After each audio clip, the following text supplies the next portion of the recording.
Hello, কি অবস্থা সবার? কি অবস্থা? কারা কারা চলে আসছো কমেন্টে জানাই দিও আমাদের ভিডিও এবং সাউন্ড সব কিছু ঠিকঠাক আছে কি না। আমরা খুব দ্রুত ক্লাস শুরু করে দিব। যারা ক্লাসে চলে আসতেছো আমাকে দুইটা ইনফরমেশন অবশ্যই জানাবা, আমাদের ভিডিও এবং অডিও ঠিক আছে কিনা। ওকে, এই তো অনেক মানুষ চলে আসছে। ওয়ালাইকুম আসসালাম খালিদ, আমেনা, আব্দুর রহমান, নাদিয়া, ওয়ালাইকুম আসসালাম শাহরিয়ার, জুবাইর, ইশতিয়াক আহমেদ, লিমন। কেমন আছো ভাইয়ারা? খাদিজাতুল কোবরা, ওয়ালাইকুম আসসালাম। আদাব, আকিব, ওয়ালাইকুম আসসালাম। সাদমান, ঠিক আছে, ফাইন, সব কিছু ঠিকঠাক আছে আমি ধরে নিচ্ছি। হ্যাঁ, আমার এখানেও চলে আসছে, আমার এখানেও দেখতে পাচ্ছি সব কিছু ঠিকঠাক আছে। মানুষজন চলে আসো দ্রুত, আমরা ক্লাস শুরু করে দিব। হ্যাঁ, আমরা খুব তাড়াতাড়ি ক্লাস শুরু করে দিব। আমি আজকে তোমাদের নতুন ইনস্ট্রাক্টর। অনেকেই হয়তো আমাকে আগে থেকে চিনো, অনেকে হয়তো চিনো না, এই জন্যে আমি আমার নামটা এখানে লিখে রাখছি, পরিচয়টাও লিখে রাখছি। যারা আমাকে চেনো না তারা আজকে পরিচিত হয়ে নিতে পারো। হোপফুল্লি সরল রেখার বাকি জার্নিটা আমার সাথেই শেষ হবে এবং এই সরল রেখার বাকি ক্লাসগুলোতে আমাকেই তোমরা পাবা আশা করা যায়। তো আমি হচ্ছে অভিদত্ত তুষার, আমার ফেসবুক আইডি দেখে হয়তো নাম বুঝতে পারতেছো। এবং আমি হচ্ছে বুয়েট মেকানিক্যাল 2015 ব্যাচ, এইচএসসি 15। তোমাদের অপার ভাই, চিন্ময় ভাই ওদের ব্যাচমেট। তো আমি এই রিসেন্টলি গ্র্যাজুয়েশন কমপ্লিট করেছি, এখন জব প্রিপারেশন নিচ্ছি বলা যায়। ঠিক আছে, যারা চেনো না তাহলে আশা করি পরিচয় পর্ব হয়ে গেছে। আমরা বেশি সময় নিব না, আমরা ক্লাস শুরু করে দিব। একজন বলতেছে কি তাসিনুল, প্রায় 6-7 মাস পর ম্যাথ করবো আজকে ভাইয়া। এত মাস পরে এত বেশি ব্রেক নিলে তো সমস্যা। ছোটোখাটো ব্রেক নেওয়া যায়, 2-3 দিন ব্রেক নেওয়া যায়, তাই বলে 6-7 মাস ব্রেক নিলে চলবে? তা আর 6-7 মাস ব্রেক নিলে তো 1 বছরই শেষ হয়ে যেত। হ্যাঁ, ঠিক আছে, শোনো, আমরা আজকে ক্লাস শুরু করব সরল রেখার সমীকরণ 3.5 দিয়ে। তো গত ক্লাসে কিন্তু তোমাদের রাফি ভাইয়া 3.5 শুরু করছিলেন। 3.5 কিন্তু অলরেডি উনি শুরু করছিলেন এবং 3.5-এর উপরই গত ক্লাসটা হয়েছে। কিন্তু যেহেতু আমি নতুনভাবে শুরু করতেছি এবং বাকি পার্টটা আমি পড়াবো, তো আমি ডিসাইড করছি যে না, আমি একদম সরল রেখা 3.5-এর শুরু থেকে পড়াবো। মানে গত ক্লাসে তো 3.5-এর অনেক কিছু আলোচনা হয়েছে, বাট আমি আজকে একদম 3.5-এর শুরু থেকে, একদম 0 থেকে শুরু করব। সরল রেখার 3.1 থেকে 3.7 পর্যন্ত আছে, বা অন্যান্য বইয়ে আছে 3 এর এ থেকে 3 এর এফ বলো বা জি বলো, যেটাই বলো না কেন। তো 3.5, 6, 7 এই তিনটা চ্যাপ্টারে কিন্তু সরল রেখার একদম 80 থেকে 90% জিনিস কভার করে।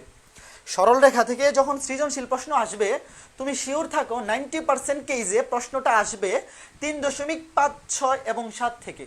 কারণ 3.1 থেকে 3.4 পর্যন্ত যা আছে ওইটা হুবহু 9-10-এই ছিল। তোমরা অনেকেই 3.1 থেকে 3.4 এর পড়াটা পুরোপুরি 9-10-এ পড়ে আসছো, তাই না? এবং এই 4টা চ্যাপ্টার খুবই সহজ। তুমি যদি খালি ক্লাসগুলা, রেকর্ডেড ক্লাস হোক বা যে লাইভ ক্লাসগুলো হয়েছে সবগুলো তো রেকর্ডেড আছে, তুমি যদি ওই রেকর্ডেড ক্লাসগুলো দেখো, 3.1 থেকে 3.4-এর মধ্যে না বোঝার মতো কিছুই নাই ভাইয়ারা।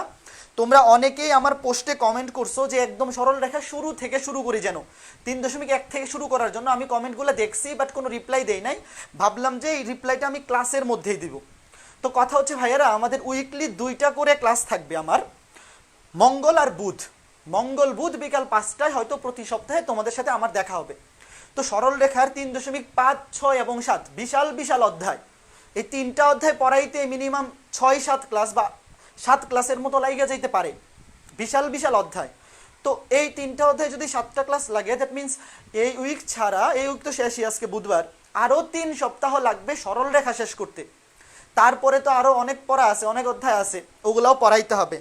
তো 3.1 থেকে 3.4 পর্যন্ত তোমরা বিশ্বাস করো, যদি যে কোনো স্যারের ক্লাস তোমরা দেখো, এবং যেহেতু যে স্যাররা পড়াইছেন ওনারাও খুবই হাই কোয়ালিটি পড়ানোই পড়াইছেন এবং সবগুলো ক্লাস সিরিয়ালি রেকর্ডেড আছে, তো তুমি যদি নিজের উপর বিশ্বাস রেখে 3.1 থেকে 3.4 পর্যন্ত ক্লাসগুলা রেকর্ডেড ভিডিও দেখো, আমি গ্যারান্টি দিয়ে বলতেছি, আমি দায়িত্ব নিয়ে বলতেছি, তুমি নিজেই বুঝতে পারবা। 3.1 হচ্ছে একদম বেসিক স্থানাঙ্ক জ্যামিতি, 3.2 হচ্ছে অন্তর্বিভক্ত বহির্বিভক্ত, 3.3 হচ্ছে ত্রিভুজের ক্ষেত্রফল, 3.4 হচ্ছে সঞ্চারপথের সমীকরণ। এগুলা 9-10-এ পড়ছো এবং এই ভাইয়াদের ক্লাসগুলো যদি দেখো 100% শিওর তোমার বেসিক ক্লিয়ার হয়ে যাবে। এবং আমি তো 3.5-এ গত ক্লাসে যা পড়ানো হয়েছে ওটা ভুলে গিয়ে একদম শুরু থেকে শুরু করব। সরলরেখা 3.5টাই হচ্ছে মেইন বেসিক। ইন্টারমিডিয়েটের সরলরেখার বেসিক শুরুই হচ্ছে 3.5 থেকে, এবং সৃজনশীল প্রশ্নগুলো সবচেয়ে বেশি আসে 3.5-6-7 থেকে। তো এই 3টা অধ্যায় আমি দায়িত্ব নিয়ে বললাম যে আমি এই 3টা অধ্যায় এমনভাবে বেসিক থেকে পড়াবো যে এই 3টা অধ্যায় বুঝতে কোনোই অসুবিধা হবে না, কোনো অসুবিধা হবে না, আমি এটা গ্যারান্টি দিয়ে বলতেছি। এবং এই 3টা অধ্যায় পড়াইতে গিয়ে 3.1 থেকে 3.4-এর যে জিনিসগুলো লাগবে সেগুলো আমি সূত্র সহ বলে দিব, ঠিক আছে? আমি একদম সূত্র সহ বলে দিব। এবং ওখানে তুমি যদি খালি 2টা বিন্দুর 3.1 কি আছে, 2 বিন্দুর মধ্যবর্তী দূরত্ব নির্ণয়ের সূত্রটা আর অন্তর্বিভক্ত বহির্বিভক্ত, এই সূত্র 2টা যদি মনে থাকে 3.5-6-7 বুঝতে কোনোই অসুবিধা হবে না। তো যারা টেনশন করতেছিলা যে নতুন ভাইয়া পড়াবে 3.5 থেকে, আমি হয়তো বাকিগুলা বুঝতে পারবো না কারণ আগের ক্লাসগুলো হয়তো দেখি নাই, আমি গ্যারান্টি দিয়ে বলতেছি অসুবিধা নাই। 3.5 থেকে এমনভাবে পড়াবো যেন তোমার পুরা সব কিছু ডিটেলস বোঝার মতো ক্ষমতা থাকে। কাজেই হতাশ হওয়ার কিছু নাই, সুন্দর মতো আমরা 3.5 দিয়ে জার্নি শুরু করব।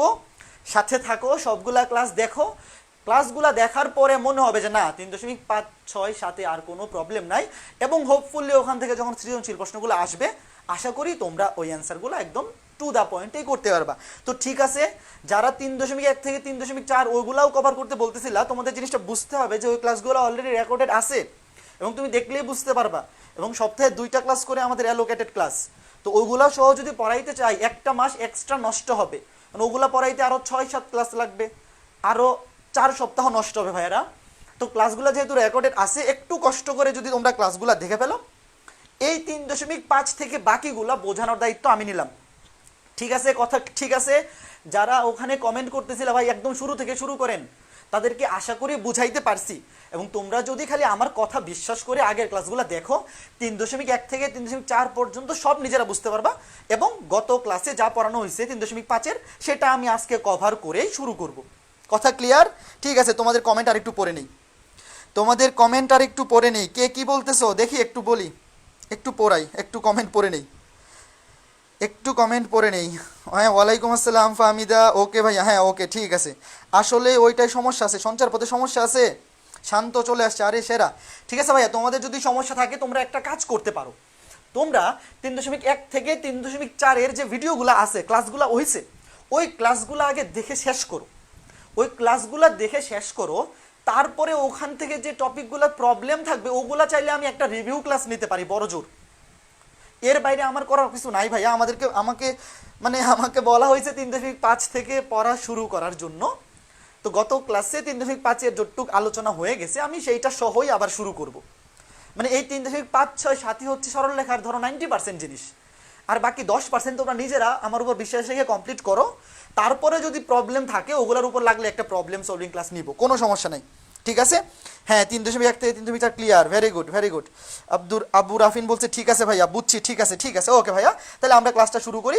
আমরা অলরেডি 10 মিনিট কথা বলেই শেষ করে ফেলছি, এবং আমরা আজকে ক্লাসটা শুরু করি।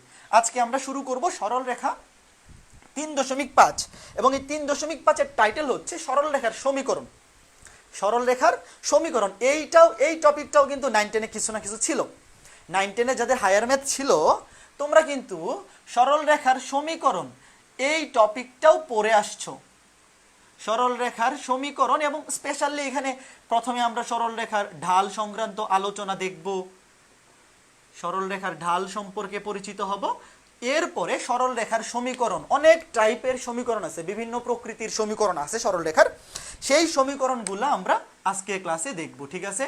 3.5 সরলরেখার সমীকরণ। আচ্ছা, লেখাটা হয়তো দেখা যাচ্ছে না, আমি দেখতে পারতেছি লেখাটা দেখা যাচ্ছে না, অসুবিধা নাই, নিচের গুলা দেখা গেলেই হবে, নিচের গুলা দেখা গেলেই হবে।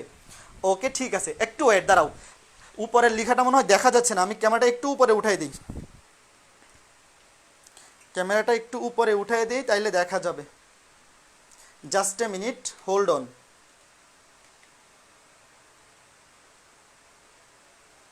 হ্যাঁ ওকে ঠিক আছে, এখন উপরে দেখা যাবে। দেখো, সরলরেখার সমীকরণ আমরা আজকে পড়া শুরু করব। তো এইটাও তোমাদের 9-10-এ ছিল।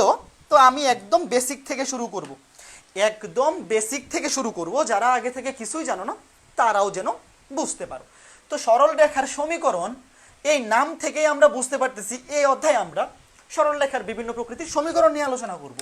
তো একদম প্রথমে দেখো, এই যে আমাদের অক্ষ ছিল, এক্স অক্ষ ওয়াই অক্ষ, এদেরকে কি মনে আছে? এই যে 6-7 মাস আগে পড়াশোনা করছিল, একজন কমেন্ট করছে, তোমার কি মনে আছে? এই যে এটা হচ্ছে এক্স অক্ষ আর এটা হচ্ছে ওয়াই অক্ষ। তো আমরা যেহেতু সরল রেখার সমীকরণ নিয়ে আলোচনা করব, তো এক্স অক্ষ সে নিজেও তো একটা সরল রেখা, ওয়াই অক্ষ সে নিজেও একটা সরল রেখা, তাইলে প্রথমে এদের সমীকরণগুলো আমাদের শিখে নেওয়া উচিত না? বলো তো এক্স অক্ষের সমীকরণ কি? এগুলো অনেকেই জানো, যেহেতু গত ক্লাসে এইগুলাও পড়ানো হয়েছে, তো অনেকেই এগুলা জানো, বাট আমি একদম জিরো থেকে পড়াবো যাতে সবাই বুঝতে পারে। এক্স অক্ষের সমীকরণ, তোমাকে যদি বলা হয় এক্স অক্ষ রেখা, এটাও তো একটা সরল রেখা, তো এক্স অক্ষের সমীকরণ কি হবে? এক্স অক্ষের সমীকরণ হচ্ছে y ইকুয়ালস টু 0। এইটা হচ্ছে এক্স অক্ষের সমীকরণ, y ইকুয়ালস টু 0। কেন? কারণ ভাইয়া এক্স অক্ষের উপর অবস্থিত সকল বিন্দুর কোটি শূন্য, সকল বিন্দুর কোটি শূন্য। যেরকম ধরো তুমি এখানে যদি বিন্দুগুলা নেও 1,0, 2,0, 3,0, 4,0, 5,0 চলতে থাকবে। এক্স অক্ষের উপর তুমি যতগুলা বিন্দু নিবা সকল বিন্দুর দেখো কি শূন্য, সকল বিন্দুর কোটি শূন্য। এই জন্যে এক্স অক্ষের সমীকরণ হচ্ছে y ইকুয়ালস টু 0। কোটি মানেই তো y, y ইকুয়ালস টু 0। আর y অক্ষের সমীকরণ কি হবে? y অক্ষের সমীকরণ হবে x ইকুয়ালস টু 0। কেন? কারণ y অক্ষের উপর অবস্থিত সকল বিন্দুর ভুজ শূন্য, সকল বিন্দুর ভুজ শূন্য। ধরো এখানে একটা বিন্দু 0,1, এখানে একটা বিন্দু 0,2, এখানে একটা বিন্দু 0,3, এভাবে চলতে থাকবে। মানে y অক্ষের উপর তুমি যত বিন্দু নিবা সকল বিন্দুর ভুজ হবে শূন্য। এই জন্যে y অক্ষের সমীকরণ হচ্ছে x ইকুয়ালস টু 0। কাজে আমাদের এখান থেকে এই জিনিসটা মনে রাখতে হবে, x অক্ষের সমীকরণ y ইকুয়ালস টু 0, y অক্ষের সমীকরণ x ইকুয়ালস টু 0। এটা খুবই সহজ একটা বিষয়, এখানে না বোঝার মতো কিছু নাই। আমি ধরে নিচ্ছি সবাই বুঝতে পারছো। এখন তোমাকে যদি বলা হয় যে না, ডিরেক্ট এক্স অক্ষ বা ওয়াই অক্ষের সমীকরণ বের করার দরকার নাই, এটা তো সোজা জিনিস। তোমাকে যদি বলা হয় যে এক্স অক্ষের সমান্তরাল একটা রেখার সমীকরণ বের করো, ধরো একটা রেখা, এই যে এটা, এই রেখাটা কেমন রেখা? এক্স অক্ষের সমান্তরাল। আমি ধরে নিলাম এই রেখাটা হচ্ছে এক্স অক্ষের সমান্তরাল রেখা, অথবা এক্স অক্ষের সমান্তরাল যে কথা, ওয়াই অক্ষের উপর লম্ব একই কথা, অথবা ওয়াই অক্ষের উপর লম্ব। আমরা ধরে নিলাম এই যে রেখাটা, এই রেখাটা এক্স অক্ষের সমান্তরাল, অথবা আমরা এটাকে বলতে পারি এক্স অক্ষের উপর লম্ব। কারণ একটা রেখা যদি এক্স অক্ষের সমান্তরাল হয় তাহলে সে অবশ্যই ওয়াই অক্ষের উপর কি হবে? লম্ব হবে। এইটা আমরা জানি। তাহলে একটা রেখা যদি এক্স অক্ষের সমান্তরাল হয় তার সমীকরণ কি? তার সমীকরণ হচ্ছে y equals to B, y equals to B. X অক্ষের সমান্তরাল রেখার সমীকরণ হচ্ছে y ইকুয়ালস টু বি। তো এখন তোমাদের মাথায় প্রশ্ন আসতে পারে, এখানে বি কি? এখানে বি কি? দেখো এক্স অক্ষের সমান্তরাল একটা রেখা y অক্ষ থেকে অবশ্যই একটা অংশ ছেদ করে, y অক্ষ থেকে অবশ্যই একটা অংশ ছেদ করে। এই যে অংশটা, এই অংশটা আমি ধরলাম এই রেখাটা বা এক্স অক্ষের সমান্তরাল রেখাটা y অক্ষ থেকে বি পরিমাণ অংশ ছেদ করে। কত পরিমাণ অংশ? বি পরিমাণ। তাইলে অবশ্যই আমরা বলতে পারি এই বিন্দুটার স্থানাঙ্ক হবে 0,b। যদিও এইটা কোনো কাজে লাগবে, কাজে লাগবে না এখানে, বাট তোমাদেরকে বোঝানোর জন্য বলতেছি। এই রেখাটা y অক্ষ থেকে বি পরিমাণ অংশ ছেদ করে, তাহলে অবশ্যই এই রেখাটা y অক্ষকে ছেদ করে 0,b বিন্দুতে, কারণ y অক্ষের উপর অবস্থিত সকল বিন্দুর ভুজ 0, ভুজ শূন্য। তাইলে এখানে আমরা বলতে পারি এই রেখার সমীকরণ y ইকুয়ালস টু b। কেমনে? কেমনে y ইকুয়ালস টু b? কেমনে? কারণ এই রেখার উপর তুমি যে কোনো একটা বিন্দু যদি নেও, ধরো এই রেখার উপর যে কোনো একটা বিন্দু হচ্ছে x, y, এই রেখার উপর যে কোনো একটা বিন্দু x, y যদি তুমি নেও এবং এখান থেকে এখানে লম্ব আঁকো, তাহলে এখান থেকে এটুক হবে x আর এটুক হবে y। এই যে দেখো, এটা তো আমাদের বেসিক স্থানাঙ্ক জ্যামিতি। এই বিন্দুটা যদি x, y হয়, তো এখান থেকে এতটুকু হবে x, এখান থেকে এতটুকু হবে y। তাহলে এখান থেকে আমরা কি বলতে পারি? দেখো এই যে y আর b দুইটাই সেম না, এখানে যাহা y তাহাই b, তাই তো? তাহলে আমরা বলতে পারি এই রেখার সমীকরণ হচ্ছে y ইকুয়ালস টু b। এই যে দেখো, তাহলে আমরা বলতে পারি এক্স অক্ষের সমান্তরাল অথবা ওয়াই অক্ষের উপর লম্ব এমন রেখার সমীকরণ হচ্ছে y ইকুয়ালস টু বি, যেখানে বি হচ্ছে ওয়াই অক্ষের ছেদকৃত অংশ, বা এই সরল রেখাটা ওয়াই অক্ষ থেকে কি পরিমাণ অংশ ছেদ করে সেইটার ভ্যালু। ঠিক আছে, ওকে ফাইন। এরপরে আমি যদি আরেকটা আঁকাই, সেটা হচ্ছে ওয়াই অক্ষের সমান্তরাল বা এক্স অক্ষের উপর লম্ব, সেটা কি হবে? ধরো এটা হচ্ছে এক্স অক্ষ রেখা, এটা ওয়াই অক্ষ রেখা। এখন তোমাকে আমি বললাম যে একটা রেখা ওয়াই অক্ষের সমান্তরাল, এই যে ওয়াই অক্ষের সমান্তরাল, ওয়াই অক্ষের সমান্তরাল, ওয়াই অক্ষের সমান্তরাল অথবা এক্স অক্ষের উপর লম্ব, এক্স অক্ষের উপর লম্ব, এটা সমীকরণ কি হবে? তোমরা অনেকেই অ্যান্সার বলে দিচ্ছ, হ্যাঁ রাইট, তাসিমুল ইসলাম বলতেছে সমীকরণ হবে এ। তাহলে দেখো এইটা হচ্ছে মূল বিন্দু 0,0, এই যে এই রেখাটার সমীকরণ আমি বের করব, যে রেখাটা হচ্ছে ওয়াই অক্ষের সমান্তরাল অথবা এক্স অক্ষের উপর লম্ব। এর সমীকরণ কি হবে?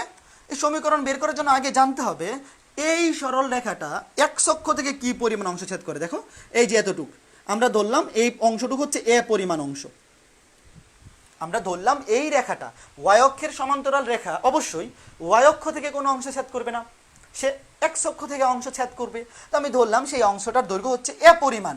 তাহলে এখানে তুমি যদি একটা বিন্দু নেও, এই রেখার উপর যে কোনো একটা বিন্দু নেও এক্স কমা ওয়াই, তাইলে এই যে দেখো এইখান থেকে এতটুক এটা হবে এক্স, আর এখান থেকে এটুক এটা হবে ওয়াই।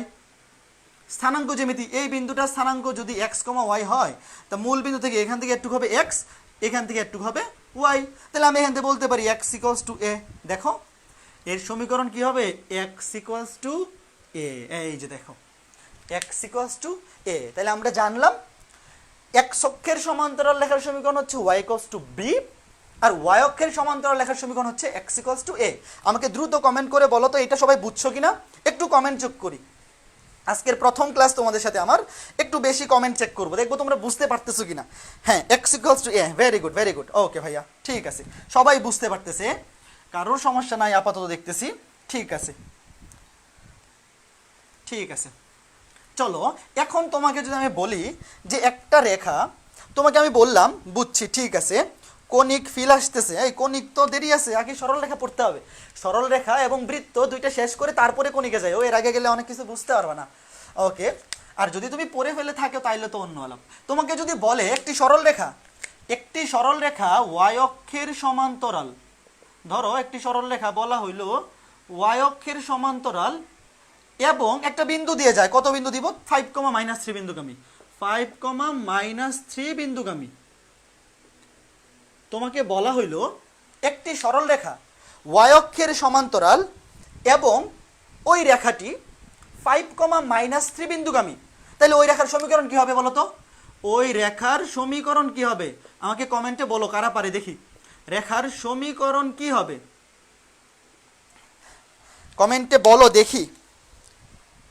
ভাইয়া হালকা স্লো যাবেন প্লিজ। হ্যাঁ ঠিক আছে ভাইয়া, হালকা স্লো যাব, এইগুলা তো খুবই সোজা জিনিস, এই জন্য একটু একটু দ্রুত বলাই দিচ্ছে। আমাকে কমেন্টে বলো, তোমাকে যদি বলা হয় একটি সরল রেখা ওয়াই অক্ষের সমান্তরাল এবং 5,-3 বিন্দুগামী, ওই রেখার সমীকরণ কি হবে? Y equals to B. হ্যাঁ ওয়াই ইকুয়ালস টু বি বুঝলাম, পায়েল সাহা। অ্যান্সারটা কি হবে আমাকে অ্যান্সারটা বলো কেউ দেখি, অ্যান্সারটা কেউ বলো দেখি, কে পারো দেখি। কি ব্যাপার, কেউ অ্যান্সার দিতে পারতেছে না কেন? একটু ওয়েট করব। আচ্ছা দেখো ওয়াই অক্ষের সমান্তরাল লেখার সমীকরণ কি ভাইয়া? একটু আগে দেখে আসলাম। ওয়াই অক্ষের সমান্তরাল লেখার সমীকরণ কি? হ্যাঁ very good very good, Monira, Sirajum Monira, Akhi, Puja De, Abu Jafar, Payel Shah, very good. দেখো ওয়াই অক্ষের সমান্তরাল লেখার সমীকরণ হচ্ছে X equals to A. Y অক্ষের সমান্তরাল লেখার সমীকরণ হচ্ছে এক্স ইকুয়ালস টু এ। তবে এখানে তো অ্যান্সার দেওয়া যাবে না, তোমার এ এর মানটা বাইর করে দিতে হবে না। সরল রেখার সমীকরণে এক্স এবং ওয়াই হচ্ছে চলক, এক্স ওয়াই ওদের মতো থাকবে, কোনো টেনশন নাই। কিন্তু এ এটা তো একটা ধ্রুবক, এ এর মানটা বাইর করে দিতে হবে না। তো কেমনে বের করবো? বলবো এই রেখাটা এই বিন্দুগামী, এই রেখাটা এই বিন্দুগামী, তাহলে অবশ্যই আমরা এক্স এর জায়গায় বসাইতে পারি এই বিন্দুর ভুজ, ওয়াই এর জায়গায় বসাইতে পারি এই বিন্দুর কোটি। কিন্তু এখানে তো ওয়াই নাই, আমার শুধু ভুজ বসাইলে হচ্ছে। তাই আমি বলতে পারি এক্স এর জায়গায় যদি আমি 5 বসাই, এই যে দেখো এই রেখাটা যেহেতু এই বিন্দু দিয়ে যায়, তাহলে আমি এক্স এর জায়গায় বসাইতে পারি 5, 5 ইকুয়ালস টু এ, তার মানে এ এর ভ্যালু কত? এ এর ভ্যালু হচ্ছে 5। তাহলে আমাদের নির্ণয় রেখার সমীকরণ কি হবে? এ এর ভ্যালুটা এখানে বসায় দিবা, এ এর ভ্যালুটা এখানে বসায় দিবা, x ইকুয়ালস টু 5। এই যে দেখো x ইকুয়ালস টু 5। এখন তোমাকে যদি বলা হয় এই রেখাটা x অক্ষ থেকে কি পরিমাণ অংশ ছেদ করে, তুমি কি বলবা? 5 একক অংশ ছেদ করে। x অক্ষ থেকে কি পরিমাণ অংশ ছেদ করে? 5 একক অংশ। কেন ভাইয়ারা? কারণ দেখো এই রেখাটার সমীকরণ তুমি যদি আঁকাও, এই রেখার সমীকরণ তুমি যদি আঁকাও y অক্ষের সমান্তরাল, এটা হবে এইরকম, এই যে x ইকুয়ালস টু 5। তাহলে এই যে এটুক, এখান থেকে এটুক, এতটুক হবে 5, তাই না? দেখো প্রশ্নগুলো এমসিকিউতে কিন্তু এইভাবেই আসে, তোমাকে বলবে না যে এই রেখার সমীকরণ কি। ভর্তি পরীক্ষায় প্রশ্নে আসে যে এই সমীকরণটি বা এই রেখাটি x অক্ষ থেকে কি পরিমাণ অংশ ছেদ করে, অ্যান্সার হচ্ছে 5 একক। এই যে দেখো 5 একক। তোমাকে যদি বলা হইতো এই রেখাটি x অক্ষকে কোন বিন্দুতে ছেদ করে, কোন বিন্দুতে ছেদ করে, এই যে বিন্দুটা, স্থানাঙ্ক কত হইতো? 5,0। দেখো তোমাকে যদি বলতো এই রেখাটি x অক্ষ থেকে কি পরিমাণ অংশ ছেদ করে, তুমি অ্যান্সার দিতা 5 একক। এবং যদি বলতো এই রেখাটি x অক্ষকে কোন বিন্দুতে ছেদ করে, তাইলে তুমি বলতা 5,0 বিন্দুতে ছেদ করে। বুঝতে তো বিষয়টা? সুন্দর জিনিস কিন্তু। তো এগুলা এভাবে বুঝে বুঝে পড়বা, তাইলে পরীক্ষায় কোনো কিছু মুখস্থ করে যাইতে হবে না, কিছু মনেও রেখে যাইতে হবে না, ডিরেক্ট পরীক্ষার হলে যাবা, তাইলেই পারবা। ঠিক আছে? তো এখন যদি আরেকটা প্রশ্ন দেই যে x অক্ষের সমান্তরাল একটা সরল রেখা, x অক্ষের সমান্তরাল, একটি সরল রেখা x অক্ষের সমান্তরাল এবং -3,4 বিন্দুগামী, -3,4 বিন্দুগামী। ঠিক আছে? তাহলে এইটার সমীকরণ কি হবে? সমীকরণ কি হবে?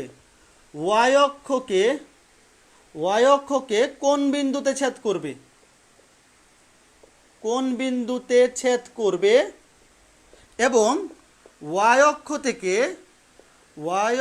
থেকে কি পরিমাণ অংশ ছেদ করবে, কি পরিমাণ অংশ ছেদ করবে। দেখো এই যে এই 3টা প্রশ্ন হইতে পারে এখান থেকে এমসিকিউ এর জন্য। এগুলা রিটেনে তেমন আসবে না, এমসিকিউ এর জন্য খুবই ইম্পর্টেন্ট। তোমাকে বললো একটা সরলরেখা x অক্ষের সমান্তরাল এবং -3,4 বিন্দুগামী। তাহলে এর সমীকরণ কি? সমীকরণ হবে y ইকুয়ালস টু b, কারণ x অক্ষের সমান্তরাল লেখার সমীকরণ y ইকুয়ালস টু b। এখানে দেখো আমরা এই রেখাটা থেকে আমার b এর ভ্যালু বের করতে হবে এবং রেখাটা -3,4 বিন্দুগামী। তাহলে আমি এখানে y এর জায়গায় বসাইতে পারি এই বিন্দুর কোটি, y এর জায়গায় বসাইতে পারি এই বিন্দুর কোটি, মানে b এর ভ্যালু হচ্ছে 4। তাহলে এই রেখার সমীকরণ হবে y equals two 4, y equals two 4। তাইলে এখন যদি আমি এটার চিত্র আঁকাই, এটার যদি আমি চিত্র আঁকাই, x অক্ষ y অক্ষ, এই যে দেখো y ইকুয়ালস টু 4, এই রেখাটা, এটা হচ্ছে মূল বিন্দু। y অক্ষ থেকে কি পরিমাণ অংশ ছেদ করবে? 4 একক। y অক্ষ থেকে কি পরিমাণ অংশ ছেদ করবে? এই যে এটার অ্যান্সার পাইলাম y ইকুয়ালস টু 4। y অক্ষ থেকে কি পরিমাণ অংশ ছেদ করবে? এটার অ্যান্সার হচ্ছে 4 একক। এবং যদি তোমাকে বলা হইতো y অক্ষকে কোন বিন্দুতে ছেদ করবে, এই বিন্দুটার স্থানাঙ্ক কি হবে? 0,4। এই বিন্দুটার স্থানাঙ্ক হবে 0,4। কেন? কারণ y অক্ষের উপর সকল বিন্দুর ভূত শূন্য। ঠিক আছে? দেখো এই যে এই সুন্দর সুন্দর প্রশ্নগুলো এখান থেকে আসতে পারে, এগুলা কিন্তু ভুল করা যাবে না, এগুলা ভুল করা যাবে না। এখন যদি তোমাকে আরেকটু জিনিস উল্টায় দিত, ধরো এখানে মাইনাসটা এরকম দিয়ে দিল, ধরো বললো 4,-5, এখন কি হইতো? 4,-5 এখন কি হইতো বলো তো দেখি? তাহলে এখন সমীকরণ কি হইতো? y equals two b। এখন y এর জায়গায় কত বসাইতে হইতো? -5। দেখো x এর জায়গায় বসাবো ভুজ, y এর জায়গায় কোটি, এখানে তো ভুজ নাই, y এর জায়গায় -5, তাহলে -5 ইকুয়ালস টু b। তাহলে b এর ভ্যালু পেয়ে গেছি। তাহলে এখানে সমীকরণটা কি হইতো? y equals two -5। দেখো সমীকরণ হইতো y ইকুয়ালস টু -5। তাইলে এখন চিত্রটা কেমন হইতো ভাইয়া? তাইলে এখন চিত্রটা কি হবে? দেখো এইটা কিন্তু ভুল করা যাবে না, অনেকে এটা ভুল করে ফেলে। চিত্রটা কি হবে? এখন কিন্তু চিত্র হবে নিচের দিকে, এক্স অক্ষ ওয়াই অক্ষ, এটা হচ্ছে মূল বিন্দু। দেখো এটা হচ্ছে এক্স অক্ষের সমান্তরাল, কিন্তু ওয়াই এর ভ্যালু কিন্তু নেগেটিভ, মানে এই রেখাটা এক্স অক্ষের সমান্তরাল কিন্তু ওয়াই অক্ষের নেগেটিভ দিকে, এই যে এইটা দেখো এক্স অক্ষের সমান্তরাল কিন্তু ওয়াই এর ভ্যালু কিন্তু নেগেটিভ, কাজে এই সরল রেখাটা হবে এক্স অক্ষের সমান্তরাল কিন্তু ওয়াই অক্ষের নেগেটিভ দিকে, এবং এখান থেকে এই পর্যন্ত এই ছেদকৃত অংশ কত হবে দেখো, সমীকরণ হবে y = -5। ওয়াই অক্ষকে কোন বিন্দুতে ছেদ করে, এই বিন্দুটা হবে 0, -5। 0, -5 কোন বিন্দুতে ছেদ করে, 0, -5। এবং যদি তোমাকে বলে ওয়াই অক্ষ থেকে কি পরিমাণ অংশ ছেদ করবে, দেখো ছেদকৃত অংশ কিন্তু 5 এককই, তুমি এখানে -5 বললেও হবে, অপশানে যদি -5 +5 দুইটাই থাকে তাহলে প্লাসটা দিলেও হয়, মাইনাস রিটার্নের বেলায় একটা দিলেই হচ্ছে, কারণ হচ্ছে তোমার দূরত্ব তো কোনো নেগেটিভ হয় না।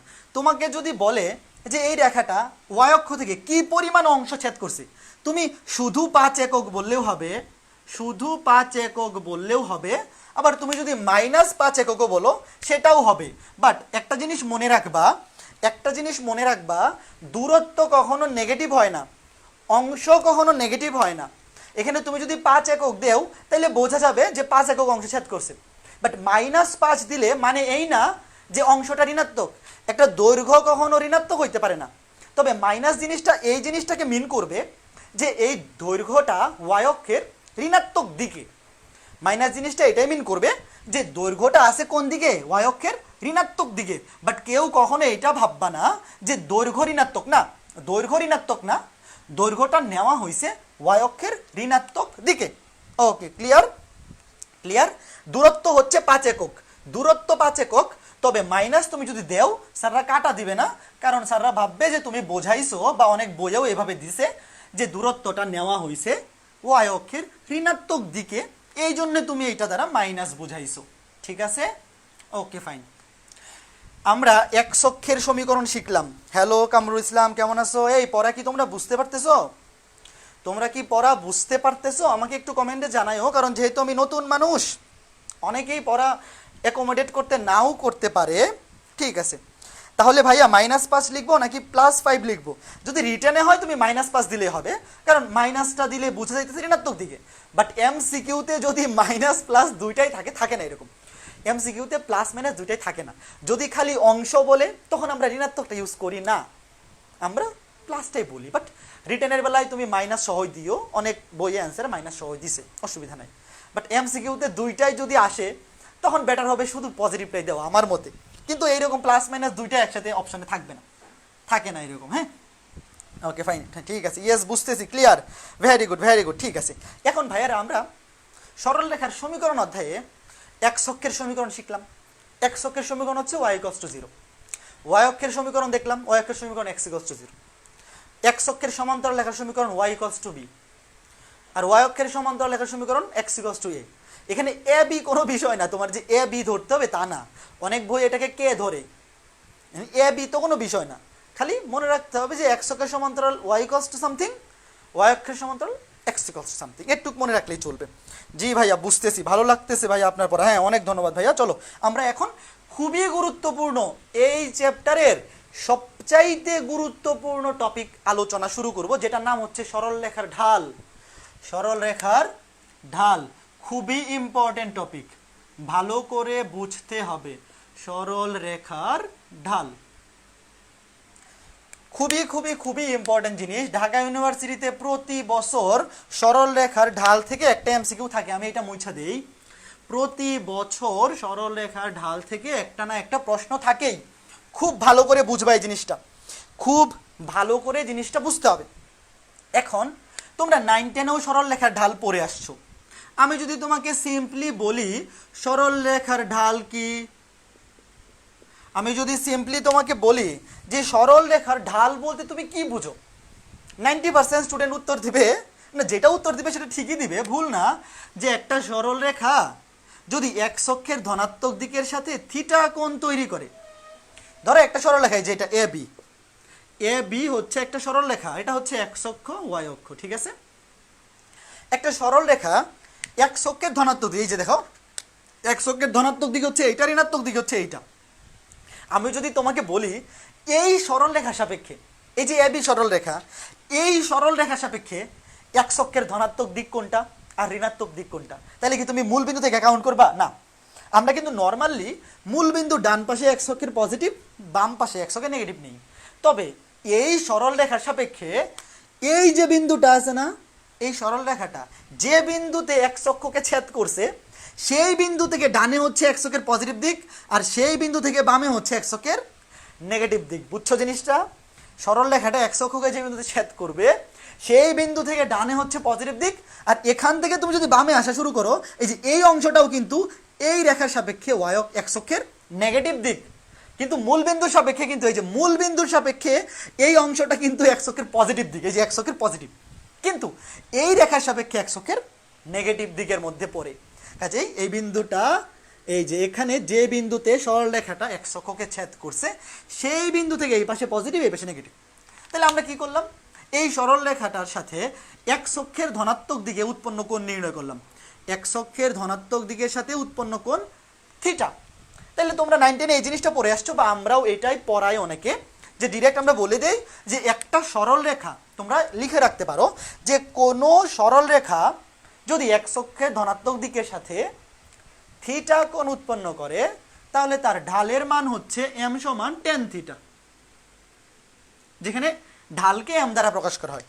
ঢালকে ছোট হাতের সরল রেখার ঢাল, এখানে কি লেখাটা দেখা যাচ্ছে, এই যে ঢাল, সরল রেখার ঢালকে ছোট হাতের এম দ্বারা প্রকাশ করা হয়। ঢাল M equals to tan theta, এবং সংজ্ঞাটা আমরা এইভাবে বলতে পারি যে কোনো সরল রেখা এক্স অক্ষের ধনাত্মক দিকের সাথে থিটা কোণ উৎপন্ন করলে তার ওই থিটা কোণের ট্যানজেন্টকেই বা ওই কোণের ট্যানের মানকেই আমরা কি বলি, ওই সরলরেখার ঢাল বলি। তবে এই জিনিসটা থেকে কিন্তু আমরা কিছু তেমন বুঝতে পারতেছি না।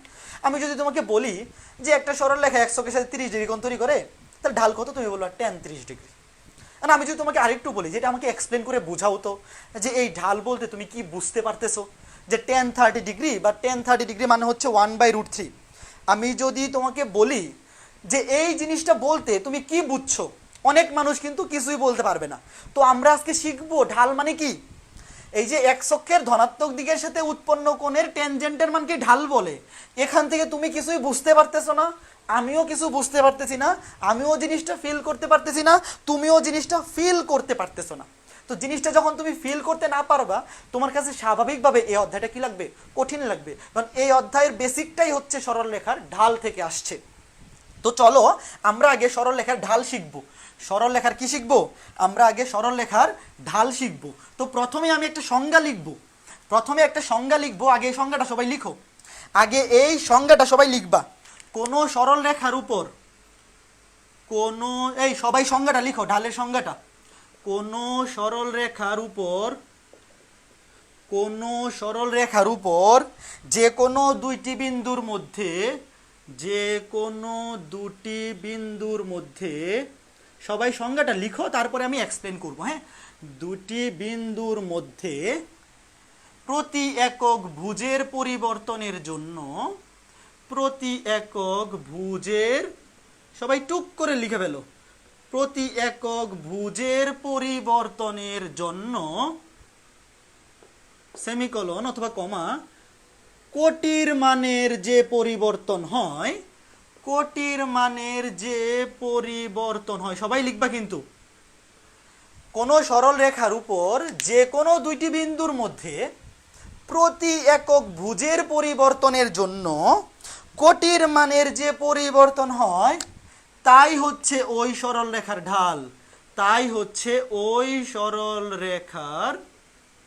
ঢাল। এই সংজ্ঞা পড়েও অনেকে কিছু বুঝতে পারো নাই, টেনশনের কোনো কারণ নাই, তুমি আগে সংজ্ঞাটা লিখো, সংজ্ঞাটা লিখে বলো ডান, লিখে বলো যে লিখা শেষ, সংজ্ঞাটা লিখে বলো লিখা শেষ, তারপরে আমি জিনিসটা এক্সপ্লেন করব, কোনো টেনশন নাই। আমাকে একটু লিখে বলো লিখা হয়েছে কিনা, বলো লিখা হয়েছে কিনা।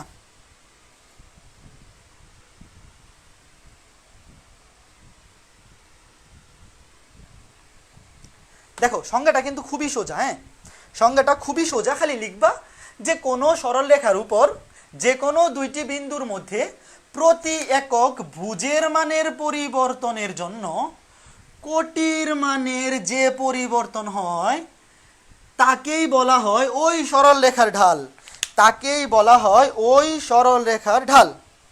ঠিক আছে, ওকে ফাইন। তাইলে এই সংজ্ঞাটা তোমরা লিখে রাখো, এই তোমাদের খাতায় যেন সংজ্ঞাটা থাকে। আমি তো মুছতে হবে কারণ আমার চিত্র আঁকতে হবে, তোমাদের খাতার মধ্যে যেন সূত্রচিত্র এই সংজ্ঞাটা থাকে, কারণ আমরা যে এই সূত্র জিনিসটা তোমাকে ব্যাখ্যা করব এই সংজ্ঞাটা থেকেই তো ব্যাখ্যা করব। কি ব্যাপার আমার এখানে সব কালো কালো হয়ে উঠতেছে কেন? জাস্ট এ মিনিট, একটু ভালো করে মুছে নেই। হ্যাঁ, এখন এই সংজ্ঞাটা থেকে আমরা খুব সুন্দর মতো ঢালের সংজ্ঞা পাবো, ভালো করে বুঝো। ওকে ওকে ঠিক আছে, ভালো করে বুঝো, তাহলে তোমার কাছে না পরবর্তীতে ঢাল শুনলে আপন মনে হবে, মনে হবে আরে এই জিনিসটা তো আমি জানি। দেখো এই যে এক্স অক্ষ ওয়াই অক্ষ এটা হচ্ছে মূল বিন্দু, ঠিক আছে ফাইন, এতটুকু কারো আপত্তি করার কথা না। এক্স অক্ষ ওয়াই অক্ষ আঁকাইছি, মূল বিন্দু আঁকাইছি। এখন ধরো এটা একটা সরল রেখা, এই যে এ বি, আমরা ধরলাম এইটা একটা সরল রেখা, ধরলাম এ বি, এ বি হচ্ছে একটা সরল রেখা। তো এই সরল রেখার উপর আমি যদি যে কোনো দুইটা, এখনো ভাইয়া বোর্ডে লিখতেছে সবাই দেখি ডান বলে, এই তোমার নেটওয়ার্ক স্লো। দেখো এই যে একটা সরল রেখা এ বি, এই সরল রেখা, আমরা এই সরল রেখার উপর যে কোনো দুইটা বিন্দু নিব, যে কোনো দুইটা বিন্দু নিব, কারণ ওই যে সংজ্ঞার মধ্যে বলছিলাম কোনো সরল রেখার যে কোনো দুইটি বিন্দুর মধ্যে, যে কোনো দুইটি বিন্দুর মধ্যে ধরলাম এই বিন্দুটা স্থানাঙ্ক হচ্ছে x1, y1, আচ্ছা এই পাশে লিখি, এই বিন্দুটার স্থানাঙ্ক হচ্ছে x1, y1, আর এই বিন্দুটার স্থানাঙ্ক ধরলাম x2, y2।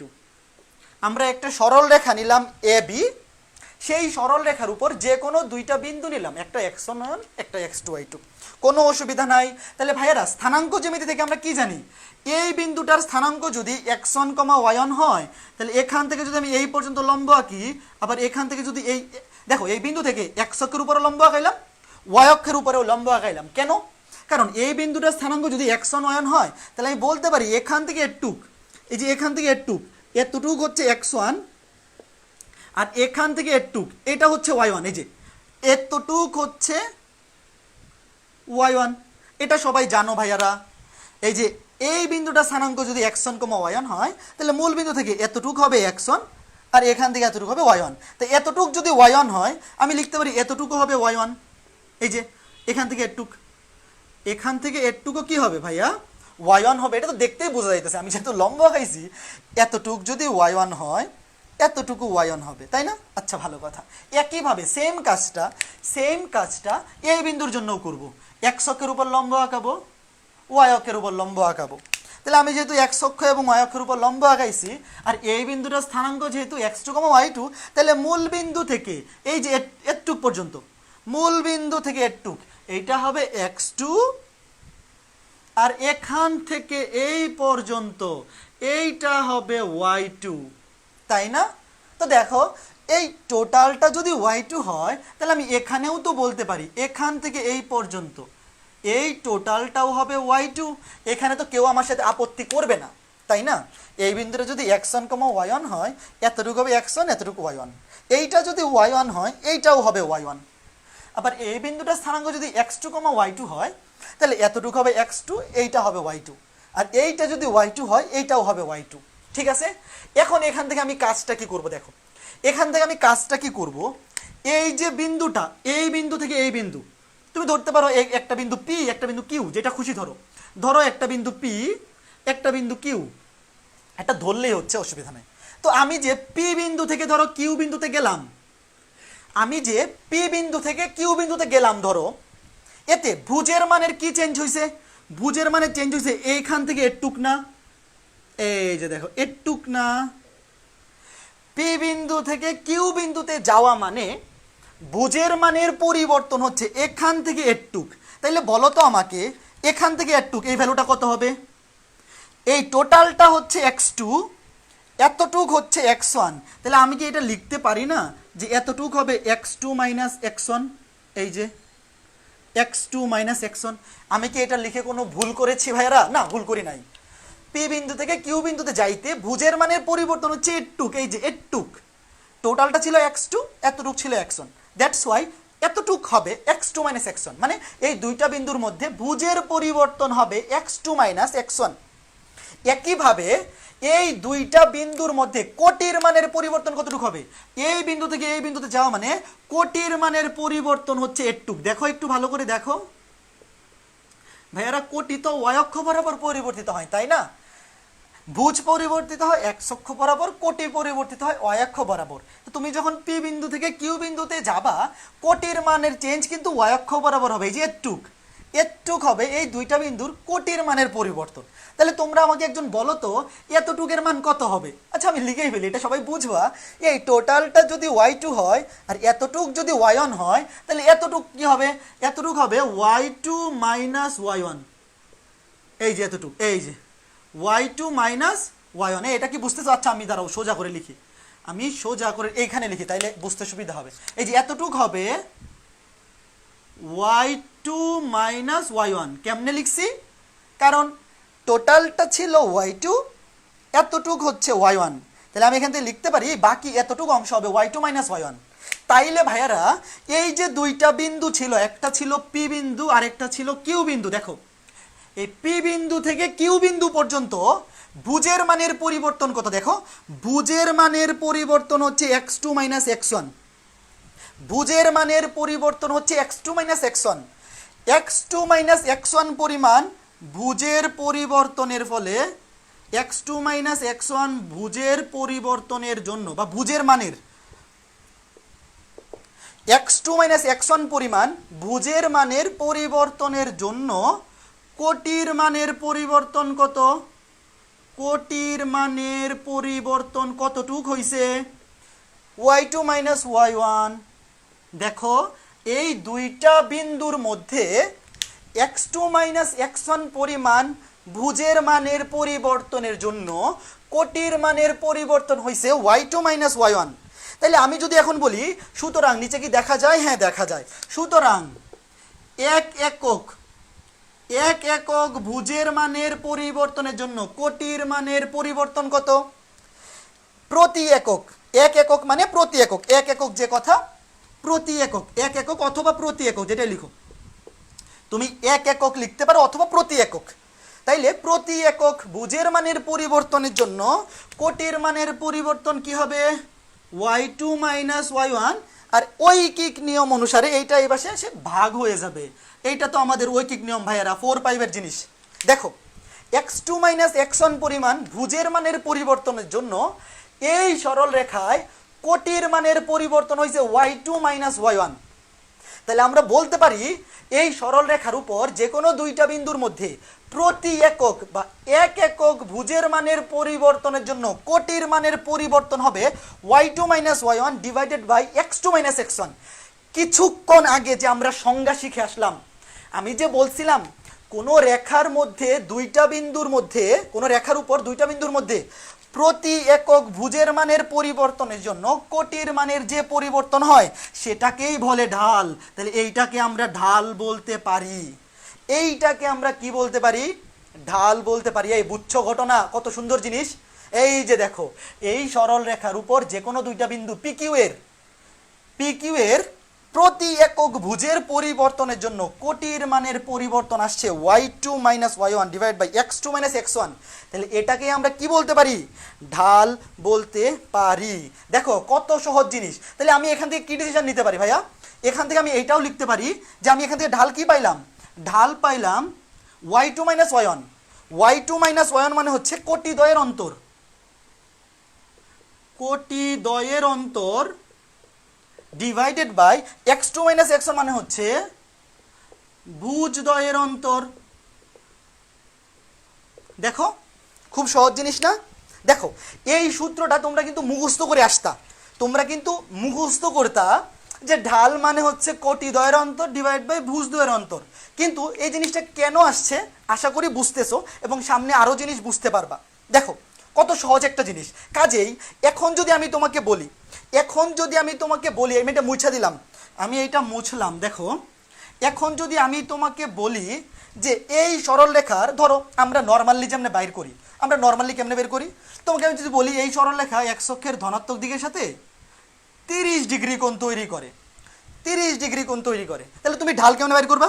ঢালে আমি কত টেন থিটা, এটা আমরা সবাই জানি যে এক্স অক্ষের ধনাত্মক দিকের সাথে কোণ দেয়া থাকলে সেই কোণের টেনজেন্টের মানে হচ্ছে ঢাল। 1030 সমান 1/√3। এখন আমি যদি তোমাকে প্রশ্ন করি যে ভাইয়া এই যে তুমি ঢালটা বাইর করলা 1/√3, এই ঢালটা বলতে তুমি কি বুঝতেছো? ঢালের মান 1/√3 বলতে তুমি কি বুঝতেছো আমাকে একটু এক্সপ্লেন করো তো। এখন কি তুমি এক্সপ্লেন করতে পারবা না? যে এটার মানে হচ্ছে ভাইয়া এমন একটা সরল রেখা, এমন একটা সরল রেখা যেই সরল রেখার প্রতি দুইটা বিন্দুর মধ্যে ভুজের মান প্রতি একক বৃদ্ধি করলে, ভুজের মান প্রতি একক বৃদ্ধি করলে কোটির মান বৃদ্ধি পাবে 1/√3 একক। কোনো সরল রেখার ঢালের মান 1/√3 মানে হচ্ছে ওই সরল রেখায় যে কোনো দুইটা বিন্দুর মধ্যে ভুজের মান তুমি যদি 1 একক বৃদ্ধি করো, কোটির মান বৃদ্ধি পাবে 1/√3 একক। এই ঘটনা বুঝছো? ঘটনা বুঝছো? এই জিনিসটা সুন্দর না? জিনিসটা সুন্দর না? এখন থেকে তোমাকে যদি কেউ বলে যে ঢাল, মনে করো যে থিটা সমান 60 ডিগ্রি, তাহলে ঢাল কত? ঢাল হচ্ছে 1060 ডিগ্রি, ঢাল মানে হচ্ছে √3। এটার মানে কি? এটার মানে হচ্ছে এমন একটা সরল রেখা যেই সরল রেখার প্রতি দুইটা বিন্দুর মধ্যে ভুজের মান প্রতি 1 একক বৃদ্ধি করলে কোটির মান বৃদ্ধি পায় √3 একক, √3 একক। এই বুঝছো? সুন্দর জিনিস না? তো ঢাল কি সুন্দর জিনিস না বলো? ভুজের মান বৃদ্ধির সাথে কোটির মান কতটুকু বৃদ্ধি পাইল সেটা থেকে আমরা ঢাল বের করি। তো এই যে আমাদের সূত্র ছিল, আমাদের টোটাল এখান থেকে দুইটা সূত্র পাইলাম, আমরা এখান থেকে টোটাল দুইটা সূত্র পাইলাম। সেটা হচ্ছে কোন সরল রেখা এক্স অক্ষের ধনাত্মক দিকের সাথে থিটা কোণ তৈরি করলে তার ঢাল হচ্ছে tan থিটা, এবং কোন রেখার উপর দুইটা বিন্দুর স্থানাঙ্ক দেয়া থাকলে সেই রেখার ঢাল হচ্ছে কোটিদ্বয়ের অন্তর। তুমি এখানে দেখো, তুমি ইচ্ছা করলে y2 - y1 লিখতে পারো, অথবা y1 - y2, যেটা খুশি। আচ্ছা আমি আগে এটা লিখি, ওইখানে যেটা লিখছি, ঢাল হচ্ছে কোটিদ্বয়ের অন্তর ডিভাইড বাই ভুজদ্বয়ের অন্তর। কেন এই জিনিসটা আসলো আমি আশা করি এক্সপ্লেন করতে পারছি। এখন তোমাদের মধ্যে বা অনেকের মাথায় এখন একটা প্রশ্ন ঘুরতেছে, যে কেমনে ভাইয়া ঢাল তো পজিটিভও হইতে পারে নেগেটিভও হইতে পারে, তাহলে আপনি এখানে দেখাইলেন যে ঢালের মান বৃদ্ধি পাচ্ছে, কোটির মানও বৃদ্ধি পাচ্ছে, তাহলে ঢালের মান নেগেটিভ কখন হবে? ঘটনা ভালো করে বুঝো, এই জিনিসটা খুবই সুন্দর। এই যে এখানে থিটা, আগে একটা জিনিস লিখো, এই তোমাকে আগে একটা জিনিস আমি লিখে দেই, তারপরে আমি জিনিসটা এক্সপ্লেন করতেছি। আগে একটা জিনিস লিখে দেই, তারপরে জিনিসটা এক্সপ্লেন করতেছি। দেখো, আচ্ছা আচ্ছা, এই আরেকটা জিনিস দেখো, তোমাকে আমি আরও একটা জিনিস দেখাই। জিনিসটা হচ্ছে ভাইয়া আপনি m সমান লিখলেন tan থিটা, আবার এখানে m সমান লিখলেন y2 - y1 by x2 - x1, তাইলে তো ভাইয়া অবশ্যই tan থিটা সমান y2 - y1 divide by x2 - x1 হবে, কারণ এটাও ঢাল এইটাও ঢাল, তাহলে এরা তো অবশ্যই সমান হবে, তাই না? tan থিটা সমান হবে y2 - y1 divide by x2 - x1। এখন কেউ যদি আমাকে বলে না ভাই আমি বিশ্বাস করি না, ওই যে নায়ক বাংলা সিনেমায় শাবানা আছে না, যখন আলমগীর বা জসিম অ্যাক্সিডেন্ট করে তখন শাবানাকে এসে খবর দিলে শাবানা দুই কানে হাত দিয়ে বলে না না না আমি বিশ্বাস করি না, পরে যখন সে হাসপাতালে যায় গিয়ে দেখে যে আসলে অ্যাক্সিডেন্ট করছে তখন সে বিশ্বাস করে। তো আমাদের এখানেও যদি কেউ এরকম শাবানার মতো থাকে যে না ভাইয়া m সমান tan থিটা মাইনা নিলাম, m সমান এইটাও মাইনা নিলাম, কিন্তু এই দুইটা সমান আমি এইটা মাইনা নিতে পারতেছি না, তো সে তো আপত্তি জানাইতেই পারে। তো সে যে মানতেছে না তাকে মানানোর জন্য তো একটা ব্যবস্থা নিতে হবে। কি ব্যবস্থা? দেখো, এই যে এই অ্যাঙ্গেলটা আমরা থিটা ধরছিলাম না, এই অ্যাঙ্গেলটা এক্স অক্ষের ধনাত্মক দিকের সাথে সে থিটা কোণ তৈরি করে, এই সরলরেখাটা, এই যে এটাকে ধরছিলাম এ বি, ধরো এ বি সরলরেখাটা বা পি কিউ সরলরেখা যেটাই বলো, এই সরলরেখাটা এক্স অক্ষের ধনাত্মক দিকের সাথে এটা কি ছিল x2 থিটা কোণ তৈরি করে। তাহলে ভাইয়া এই কোণটা যদি থিটা হয়, আমি যদি এখানে একটা লম্বা আঁকা দেই, তাহলে এই কোণটাও থিটা হবে, একান্তর কোণ। এই কোণটা যদি থিটা হয়, এই একান্তর না সরি অনুরূপ কোণ, এটা অনুরূপ কোণ। এই কোণটা থিটা হলে এই কোণটাও হবে থিটা। এখন দেখো তো এখান থেকে এতটুক যদি x2 - x1 হয়, এতটুকু যদি x2 মাইনাস x1 হয়, এগুলো দরকার নাই আমার, তাহলে এখানে এতটুকু কি হবে, এইটাও হবে x2 মাইনাস x1। এই যে এখান থেকে এইটা দেখো, এতটুক যদি x2 মাইনাস x1 হয়, তাহলে এইটাও হবে x2 মাইনাস x1। আবার এতটুক যদি y2 মাইনাস y1 হয়, তাহলে এখান থেকে এতটুক এটাও হবে y2 মাইনাস y1, এইটা হবে y2 মাইনাস y1। এইখানে কারোরই আপত্তি করার কোনোই সুযোগ নাই। এইটা x2 মাইনাস x1 হলে এটাও x2 মাইনাস x1, এতটুকু y2 মাইনাস y1 হলে এতটুকু y2 মাইনাস y1। তো বলতে পারো এই কাজ কেন করতেছেন? এই যে শাবানা বিশ্বাস করে নাই, শাবানা বিশ্বাস করে নাই tan থিটা সমান এইটা। এখন যদি আমি এই ত্রিভুজটা বিবেচনা করি, ধরো PQN, এটাকে ধরলাম n ত্রিভুজ, এইখানে নিচে মুইসা দেই, শাবানাকে বিশ্বাস করাইতে হবে যে জসিম আসলেই অ্যাক্সিডেন্ট করছে। ত্রিভুজ PQNA, ত্রিভুজ PQNA, দেখো এই যে ত্রিভুজ PQNA, tan থিটা সমান কি লেখা যায়? আমরা জানি টেরা লম্বা ভূত, টেরা লম্বা ভূত মানে কি, tan থিটা ইকুয়ালস টু লম্ব বাই ভূমি, tan থিটা ইকুয়ালস টু লম্ব বাই ভূমি। এখানে লম্ব হচ্ছে এইটা, থিটার বিপরীত বাহু হচ্ছে লম্ব, থিটার বিপরীত বাহু হচ্ছে লম্ব, এবং থিটা সংলগ্ন বাহু হচ্ছে ভূমি, টেরা লম্বা ভূত। tan থিটা ইকুয়ালস টু লম্ব বাই ভূমি, tan থিটা ইকুয়ালস টু লম্ব বাই ভূমি। এখন কিন্তু শাবানা বিশ্বাস করতে বাধ্য, এখন কিন্তু শাবানা বিশ্বাস করতে বাধ্য tan theta equals to y2 minus y1 by x2 minus x1। তার মানে আমরা ঢাল m সমান tan থিটাও লিখতে পারি, ঢাল m সমান y2 minus y1 by x2 minus x1 লিখতে পারি। ইনফ্যাক্ট এই দুইটাকে আমরা সমানও লিখতে পারি, কোনো অসুবিধা নাই। আজান দিচ্ছে, নামাজের ব্রেক দেন, এখনই দিব নাকি আর 5 মিনিট পরে দিলেও হবে? সব জায়গায় কি আজান পড়ে গেছে? আমার এখানে তো শব্দ শুনতেছি না। আচ্ছা হ্যাঁ, আজান পড়তেছে। এই ব্রেক কি এখন দিব নাকি 5 মিনিট পরে দিলে হবে? তাহলে আমি নেগেটিভ জিনিসটা দেখাই ফেলতাম, ঢালের নেগেটিভ জিনিসটা। আমাকে একটু দ্রুত কমেন্ট করে বলো তো যে ভাইয়া নামাজের বিরতি 10 মিনিট দিব। হ্যাঁ দিব, কিন্তু 5 মিনিট পরে দিলে অসুবিধা হবে কিনা? 5 মিনিট পরে দিলে অসুবিধা হবে কিনা একটু দ্রুত আমাকে কমেন্টে বলো তো, তাহলে আমি নেগেটিভ ঢালটাও দেখাই ফেলবো, নয়তো বিরতির পরে দেখাবো, নয়তো বিরতির পরে দেখাবো। শাবানা বিশ্বাস করতে এখন বাধ্য, আমরা সমকোণী ত্রিভুজ একে লম্ব বাই ভূমি, আমরা জানি tan থিটা সমান লম্ব বাই ভূমি, বসাই দিছি। ভাইয়া নামাজের টাইম দিন। আচ্ছা ঠিক আছে, ওকে ঠিক আছে। কয়টা বাজে? 10 মিনিট, নামাজের টাইম 10 মিনিট, 5টা 54 বাজে। এই 10 মিনিট দিলে হবে না, 5টা 54 থেকে, আচ্ছা 6টা 5 যাও, 6টা 5-এ শুরু করব। 5টা 54 থেকে 6টা 5 পর্যন্ত ব্রেক ফর নামাজ। আচ্ছা এমনি লিখে নামাজের বিরতি, নাইলে আবার কেউ দেখে বুঝতে পারবে না কিসের জন্য বিরতি। 5টা 54 থেকে 6টা 5, যারা নামাজ পড়বা নামাজ পড়ে আসো, যাও নামাজের বিরতি। তবে আমাদের কিন্তু এখনো অনেক পড়া বাকি, সবাই নামাজ পড়ে দ্রুত চলে আসো। আমরা 6টা 5-এ শুরু করব, ঠিক আছে? 6টা 5-এ শুরু করব।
এই যারা লাইভে আসো তোমাদের সাথে একটু কথা বলি।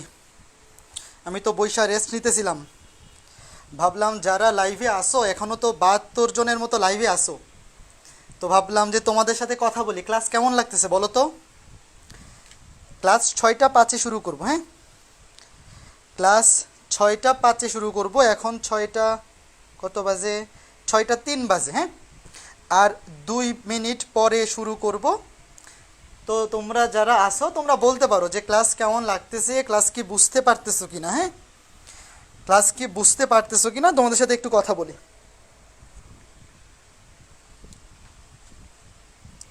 চলে এসেছি দাদা, হ্যাঁ আদিব বিন ইকবাল চলে আসছে, ভালো ভাইয়া। রূপক আহমেদ বলছে, সাদিয়া নীলা আছে, অনেক ভালো লাগছে বলছে স্নেহা বণিক। ঠিক আছে ভাইয়া, তোমাদের ভালো লাগলেই তো ক্লাস নেওয়া সার্থক। আমরা আরও 2 মিনিট ওয়েট করবো, হ্যাঁ 2 মিনিট আরও ওয়েট করব। যারা নামাজ পড়তেছে ওরা নামাজ পড়ে আসুক, তারপরে শুরু করব ক্লাসটা।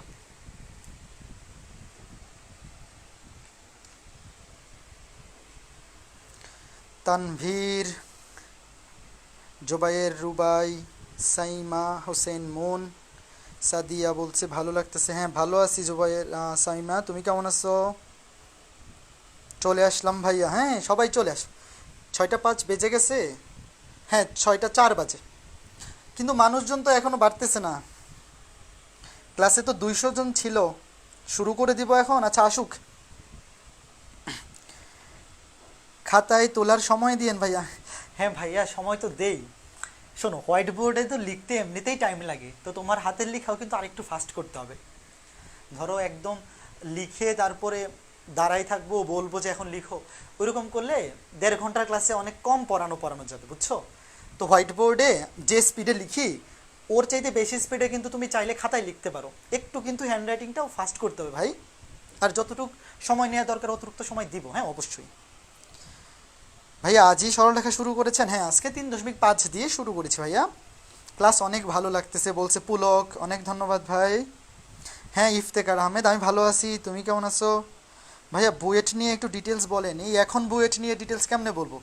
1 মিনিটের মধ্যে ক্লাস শুরু করে দিতে হবে। বুয়েট নিয়ে আরেকদিন ডিটেলস বলবো না ভাইয়া, এখন বলার সময় নাই, ক্লাসে ফিরতে হবে না। অনেক ভালো ভাইয়া। কে বলছে এটা? সুহাদা আক্তার। এই আমি অনেক সময় নাম পড়ার সময় না ইংলিশ স্পেলিং তো উল্টাপাল্টা বলে ফেলি, কেউ মাইন্ড করো না। যেমন আমার নাম যে অভিদত্ত তুষার, অনেকে আমাকে ইংলিশ নাম দেখে আভি বলে, যে আভিদত্তা। আমি মাইন্ড করি না, কারণ নামের স্পেলিং অনেক সময় ইংলিশে বাংলার সাথে যখন স্পেলিং ইংলিশে করা হয় অনেক সময় এরকম হইতে পারে, ঠিক আছে? তো তোমাদের নাম যখন আমি পড়ি অনেক সময় কিন্তু নামের যেটা আসলে স্পেলিং সেটা ভিন্ন অন্য কিছু পড়ে ফেলতে পারি, বাট এই জন্য মাইন্ড করো না কেউ, হ্যাঁ। এখন স্টার্ট করেন ভাইয়া, অন্যরা এসে চিল্লাচিল্লি করবে। হ্যাঁ এটাই তো কথা, এখন যদি স্টার্ট করে দিই অন্যরা এসে বলবে বুঝি নাই বুঝি নাই, এখন কী করি বলতো? 6টা 6 বেজে গেছে তো, 12 মিনিট হয়ে গেছে কিন্তু, ক্লাস 12 মিনিট হয়ে গেছে। ভাইয়া আপনার বাসা কোথায়? আমার বাসা হচ্ছে নেত্রকোনা, আর এখন ফ্যামিলি ময়মনসিংহ থাকে, আর আমি থাকি ঢাকা রামপুরা মহানগর আবাসিকে। অভি আমার একটা নাম দাদা। ও আচ্ছা, স্নেহা বণিক, ঠিক আছে।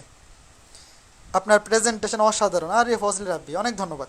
কি বল, মানুষজন কোথায়? এই নামাজ পড়তে কি আসলেই এতক্ষণ লাগে? ক্লাসে 200 জন ছিল, এখন মাত্র 114 জন আসছে। তো এখন যদি শুরু করে দেই, আমি তো পজিটিভ ঢালটা পড়াইলাম, এখন নেগেটিভ ঢাল দেখাবো, আর অসংজ্ঞায়িত কখন হয় সেটা দেখাবো।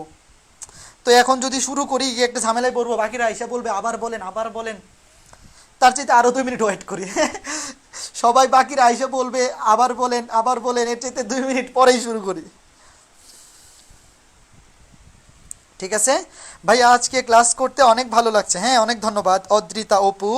ভাইয়া আপনি কি মুসলিম? না ভাইয়া, আমি হিন্দু ধর্মাবলম্বী। মেহজাবিন আশা, আমি বিশ্বাস করি না। ও আচ্ছা, তুমি বিশ্বাস করো না, কোনো সমস্যা নাই। লেট স্টার্ট দাদা। হ্যাঁ শুরু করে দিব, হ্যাঁ শুরু করে দিব। আরেকজন বলতেছে আরও 5 মিনিট দেন।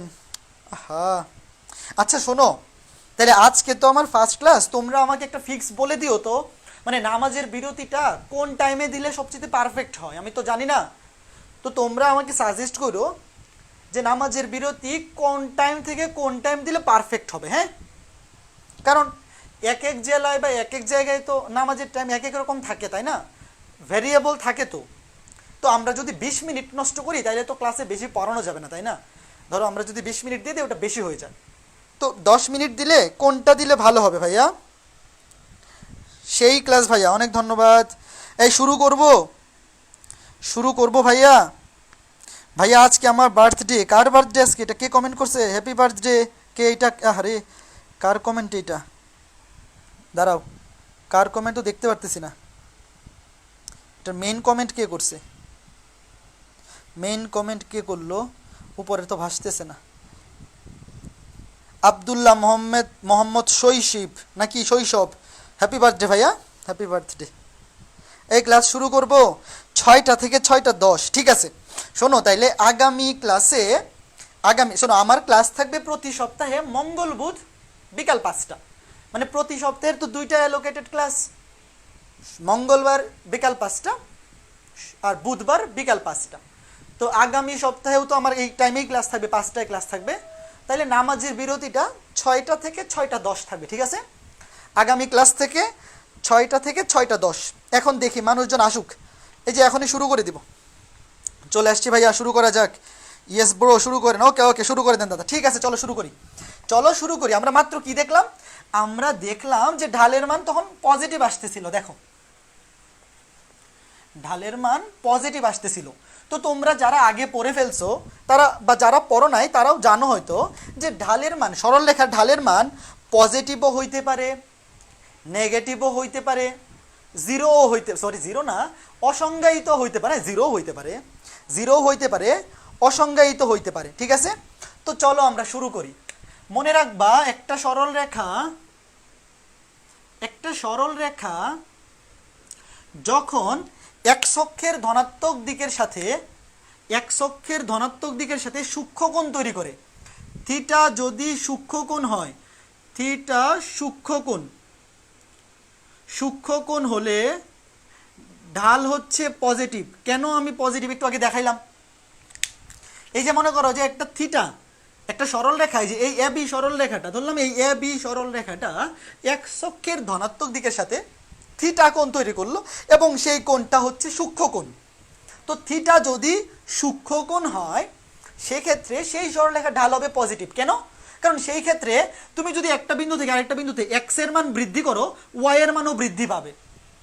এই যে এই কোণটা যতক্ষণ পর্যন্ত সূক্ষ্মকোণ থাকবে, এখানে তুমি যতক্ষণ পর্যন্ত বুজের মান বৃদ্ধি করবা, দেখো তুমি বুজের মান বৃদ্ধি করতেছো, কোটির মান কিন্তু বাড়তেছে। এই যে দেখো, ধরো আমি এখানে আঁকাইলাম, এই যে কোটির মান, এই যে এখানে এই বরাবর, দেখো তুমি বুজের মান বৃদ্ধি করতেছো, কোটির মানও বাড়তেছে। এই যে 2টা বিন্দু ছিল না, এই 2টা বিন্দুর মধ্যে তুমি বুজের মান যখন বৃদ্ধি করবা, কোটির মানও বৃদ্ধি পাবে।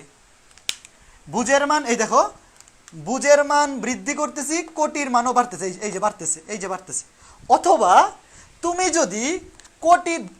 যদি বুজের মান হ্রাস করো তাহলে কোটির মানও হ্রাস পাবে। মনে করো তুমি পি বিন্দু থেকে কিউ বিন্দুতে যাচ্ছ, তখন বুজের মান বৃদ্ধি পাবে, কোটির মানও বৃদ্ধি পাবে। তাহলে পজিটিভ বাই পজিটিভ মানে পজিটিভ, ঢাল হচ্ছে পজিটিভ। আর তুমি যদি কিউ বিন্দু থেকে পি বিন্দুতে আসো, তখন কোটির, দেখো বুজের মানও কমতে থাকবে। কিউ বিন্দু থেকে তুমি যদি পি বিন্দুতে আসো, বুজের মানও কমতে থাকবে, কোটির মানও কমতে থাকবে। মানে এটাও হবে নেগেটিভ, এটাও হবে নেগেটিভ। তাহলে নেগেটিভ ডিভাইড বাই নেগেটিভ, ওই যে ছিল y1 - y2 বা y2 - y1 divide by x2 - x1। তো নেগেটিভকে তুমি যখন নেগেটিভ দ্বারা ভাগ করবা, সেটাও কি হয়ে যাবে? পজিটিভই হয়ে যাবে না? সেটাও কিন্তু কি হয়ে যাবে? পজিটিভই হয়ে যাবে। এই জন্যে থিটার মান যখন সূক্ষ্মকোণ হয় তখন ঢাল হয় পজিটিভ। থিটা সূক্ষ্মকোণ হলে ঢাল হয় পজিটিভ। কিন্তু থিটা যখন স্থূলকোণ হয় তখন কি ঘটনা ঘটে দেখো। থিটা যদি স্থূলকোণ হয়, স্থূলকোণ মানে 90 ডিগ্রির চাইতে বেশি, 180 ডিগ্রির চাইতে কম, তখন এম হচ্ছে নেগেটিভ, ঢাল। এম মানে ঢাল। থিটা স্থূলকোণ বা 90 ডিগ্রির চাইতে বেশি হইলে ঢাল কি হয়? নেগেটিভ হয়। কথা হচ্ছে কেন কেন ঢাল নেগেটিভ হয়, জিনিসটা ভালো করে বুঝছো। হ্যাঁ, ভালো করে বুঝছো। ধরো একটা সরল রেখা, এই যে দেখো থিটা হচ্ছে স্থূলকোণ। এই যে দেখো, তুমি কিন্তু চাইলেও থিটা এই দিকে নিতে পারবে না, কারণ এই যে একটা সরল রেখা আঁকাইলাম, এই যে একটা সরল রেখা, এই যে সরল রেখাটা আঁকাইলাম, সেখানে এই যে থিটা, এই থিটা কিন্তু এক্স অক্ষের ধনাত্মক দিকের সাথে কোণ। এই যে এই রেখাটা এক্স অক্ষকে যেই বিন্দু ছেদ করছে তার এই পাশে হচ্ছে এক্স অক্ষের ধনাত্মক দিক, এই পাশে ঋণাত্মক দিক। তো অ্যাঙ্গেল কিন্তু নিতে হবে এইটা ভাইয়া। তুমি কিন্তু চাইলেও এইটাকে অ্যাঙ্গেল নিয়ে ঢাল বাইর করতে পারবা না, ঠিক আছে? অ্যাঙ্গেল নিতে হবে এক্স অক্ষের ধনাত্মক দিকের সাথে। তাহলে ভাইয়া এখানে থিটা যে স্থূলকোণ, এইখানে ঢালের মান কেন নেগেটিভ? এইখানে ঢালের মান কেন নেগেটিভ? একটা জিনিস সিম্পলি চিন্তা করো। ধরো এইখানে দুইটা বিন্দু আছে, একটা পি বিন্দু, একটা কিউ বিন্দু। চিন্তা করে দেখো, পি বিন্দু কিউ বিন্দু, এই যে এখানে x1 y1 x2 y2, আমি এইভাবে লিখলাম না, আচ্ছা এইভাবে লিখে ধরো x1 y1 এবং x2 y2, ঠিক আছে? এই যে দুইটা বিন্দু, এই দুইটা বিন্দুর মধ্যে ধরো এই যে এখানে ভুজ, এই যে এখান থেকে এই পর্যন্ত এটা হচ্ছে ভুজের মানের পরিবর্তন, আর এখান থেকে এতটুকু হচ্ছে কোটির মানের পরিবর্তন। দেখো এখন এইখানে যে জিনিসটা বোঝার সেটা হচ্ছে এইখানে, জাস্ট এ মিনিট, আমার একটা কল চলে আসছিল, নেটওয়ার্ক মেবি একটু ঝামেলা হয়ে গেছিল। দেখো আমার ফোনে একটা কল চলে আসছিল, হয়তো তোমরা বুঝতে একটু অসুবিধা হয়েছে। জিনিসটা ভালো করে দেখো, পি এবং কিউ এই দুইটা বিন্দুর মধ্যে ভুজের মান দেখো, তুমি যখন পি থেকে কিউতে যাবা, দেখো তুমি যখন পি থেকে কিউতে যাবা ভুজের মান দেখো বাড়তেছে। এই যে দেখো ভুজের মান কি বাড়তেছে। এই ধরো আমি এটা লিখলাম x2 - x1, এই দেখো পি থেকে কিউতে গেলে ভুজের মান কিন্তু বৃদ্ধি পাইতেছে, x2 - x1, এটা কিন্তু এই যে দেখো বৃদ্ধি পাইছে, x কে ধনাত্মক দিকে গেছে, বৃদ্ধি পাইছে। কিন্তু কোটির মান কি হয়েছে দেখো, কোটির মান কমে যাইতেছে। কোটির মান এই যে y2 - y1, এখানে হবে y2 - y1, এটা কিন্তু নেগেটিভ হবে, এই ভ্যালুটা কিন্তু নেগেটিভ হবে। কেন? কারণ দেখো এটা হ্রাস পাইতেছে। যখন একটা সরল রেখা এক্স অক্ষের ধনাত্মক দিকের সাথে স্থূলকোণ তৈরি করবে, তখন ঘটনা যেটা ঘটবে সেটা হচ্ছে তুমি যখন ভুজের মান বৃদ্ধি করবা, কোটির মান তখন কমে যাবে। এই যে দেখো, এই যে ঘটনা দেখো, এই যে আমি তোমাকে বোঝাই, দেখো এই যে দেখো ভুজের মান বাড়াইতেছো, কোটির মান কমতেছে। এই দেখো ভুজের মান বাড়াইতেছো, কোটির মান কমতেছে, ভুজের মান বাড়াইতেছো, কোটির মান কমতেছে। এই যে দেখো এখান থেকে চিন্তা করো, এখান থেকে ধরো, এখান থেকে ভুজের মান বাড়াইতেছো, কোটির মান কমতেছে। অথবা তুমি যদি উল্টাটা নেও, উল্টা হচ্ছে তুমি ধরো ভুজের মান কমাইতেছো, এখন ভুজের মান কমাইতেছো, দেখো কোটির মান বাড়তেছে। এখানে ঘটনা হবে এইটা, তুমি যখন ভুজ বাড়াবা কোটি কমবে, তুমি যখন ভুজ কমাবা কোটি বাড়বে। মানে এখানে ভুজের মান বৃদ্ধি করলে কোটির মান কমবে, ভুজের মান কমাই দিলে কোটির মান বাড়বে। মানে একটা যখন পজিটিভ হবে আর একটা হবে নেগেটিভ। কাজে তুমি যখন এই নেগেটিভ জিনিসটাকে পজিটিভ দিয়ে ভাগ করবা, অ্যান্সারটা চলে আসবে নেগেটিভ। তুমি যখন নেগেটিভ জিনিসটাকে পজিটিভ জিনিস দ্বারা ভাগ করবা, ঢালের সূত্র কি ছিল? ঢালের সূত্র ছিল কোটি দেওয়ার অন্তর। ভাই আর কল দিস না, ক্লাসের মধ্যে কল দিস না ভাই। y2 - y1 divided by x2 - x1, এই সামনে চলে আসবে নেগেটিভ, এই জন্যে ঢাল হয়ে যাবে নেগেটিভ। এই ঘটনা ক্লিয়ার কিনা আমাকে কমেন্ট করো, আমাকে কমেন্ট করে বলো যে ঘটনা বুঝছো কিনা। এই যে একটা সরল রেখা যখন এক্স অক্ষের ধনাত্মক দিকের সাথে স্থূলকোণে থাকে, তখন ভুজের মান বৃদ্ধি পাইলে কোটির মান কমে যায়, এই জন্যে ঢাল হয় নেগেটিভ। বুঝছো? এই বলো একটু ক্লিয়ার কিনা, ঢাল কখন নেগেটিভ হয় বুঝছো? এখন ঢাল কখন নেগেটিভ হয়, এই কখন পজিটিভ হয়? থিটা যখন সূক্ষ্ম কোণ হয় তখন ঢাল হয় পজিটিভ, আর থিটা যখন স্থূল কোণ হয় তখন ঢাল হয়ে যায় নেগেটিভ। এই জিনিসটা ক্লিয়ার কিনা? ক্লিয়ার। দেখো এই যে যখন এই ভুজের মানটা এখানে বাড়তেছে, কোটির মানটা কমে যাইতেছে। এই যে পি বিন্দু থেকে তুমি যখন কিউ বিন্দুতে যাবা, ভুজের মান বাড়তেছে কিন্তু কোটির মান কমে যাইতেছে, এই জন্যে ঢাল হচ্ছে নেগেটিভ। ক্লিয়ার, বুঝছি ভাইয়া, ঠিক আছে। এখন আরেকটা প্রশ্ন ভাই, ঢাল কখন অসংজ্ঞায়িত হয়? ঢাল কখন অসংজ্ঞায়িত হয় আর কখন শূন্য হয়? শূন্য তো সবাই জানো। ধরো তোমাকে বললো এক্স অক্ষের ঢাল বের করো, তোমাকে বললো এক্স অক্ষের ঢাল, এক্স অক্ষের ঢাল, তো এক্স অক্ষের সাথে কত কোণে আছে? 0 ডিগ্রি কোণে না? তোমাকে যদি বলা হয় এক্স অক্ষের সাথে, মানে সে তার নিজের সাথে কত কোণে আছে? 0 ডিগ্রি কোণে। তো তোমাকে যদি বলে এক্স অক্ষের ঢাল কত, এক্স অক্ষের ঢাল হচ্ছে tan 0 ডিগ্রি মানে 0। এক্স অক্ষের ঢাল হচ্ছে tan 0 ডিগ্রি মানে 0। এখন ঢাল কখন অসংজ্ঞায়িত হয়? ধরো একটা সরল রেখা এক্স অক্ষের উপর লম্ব, এক্স অক্ষের উপর লম্ব বা ওয়াই অক্ষের সমান্তরাল এ বি।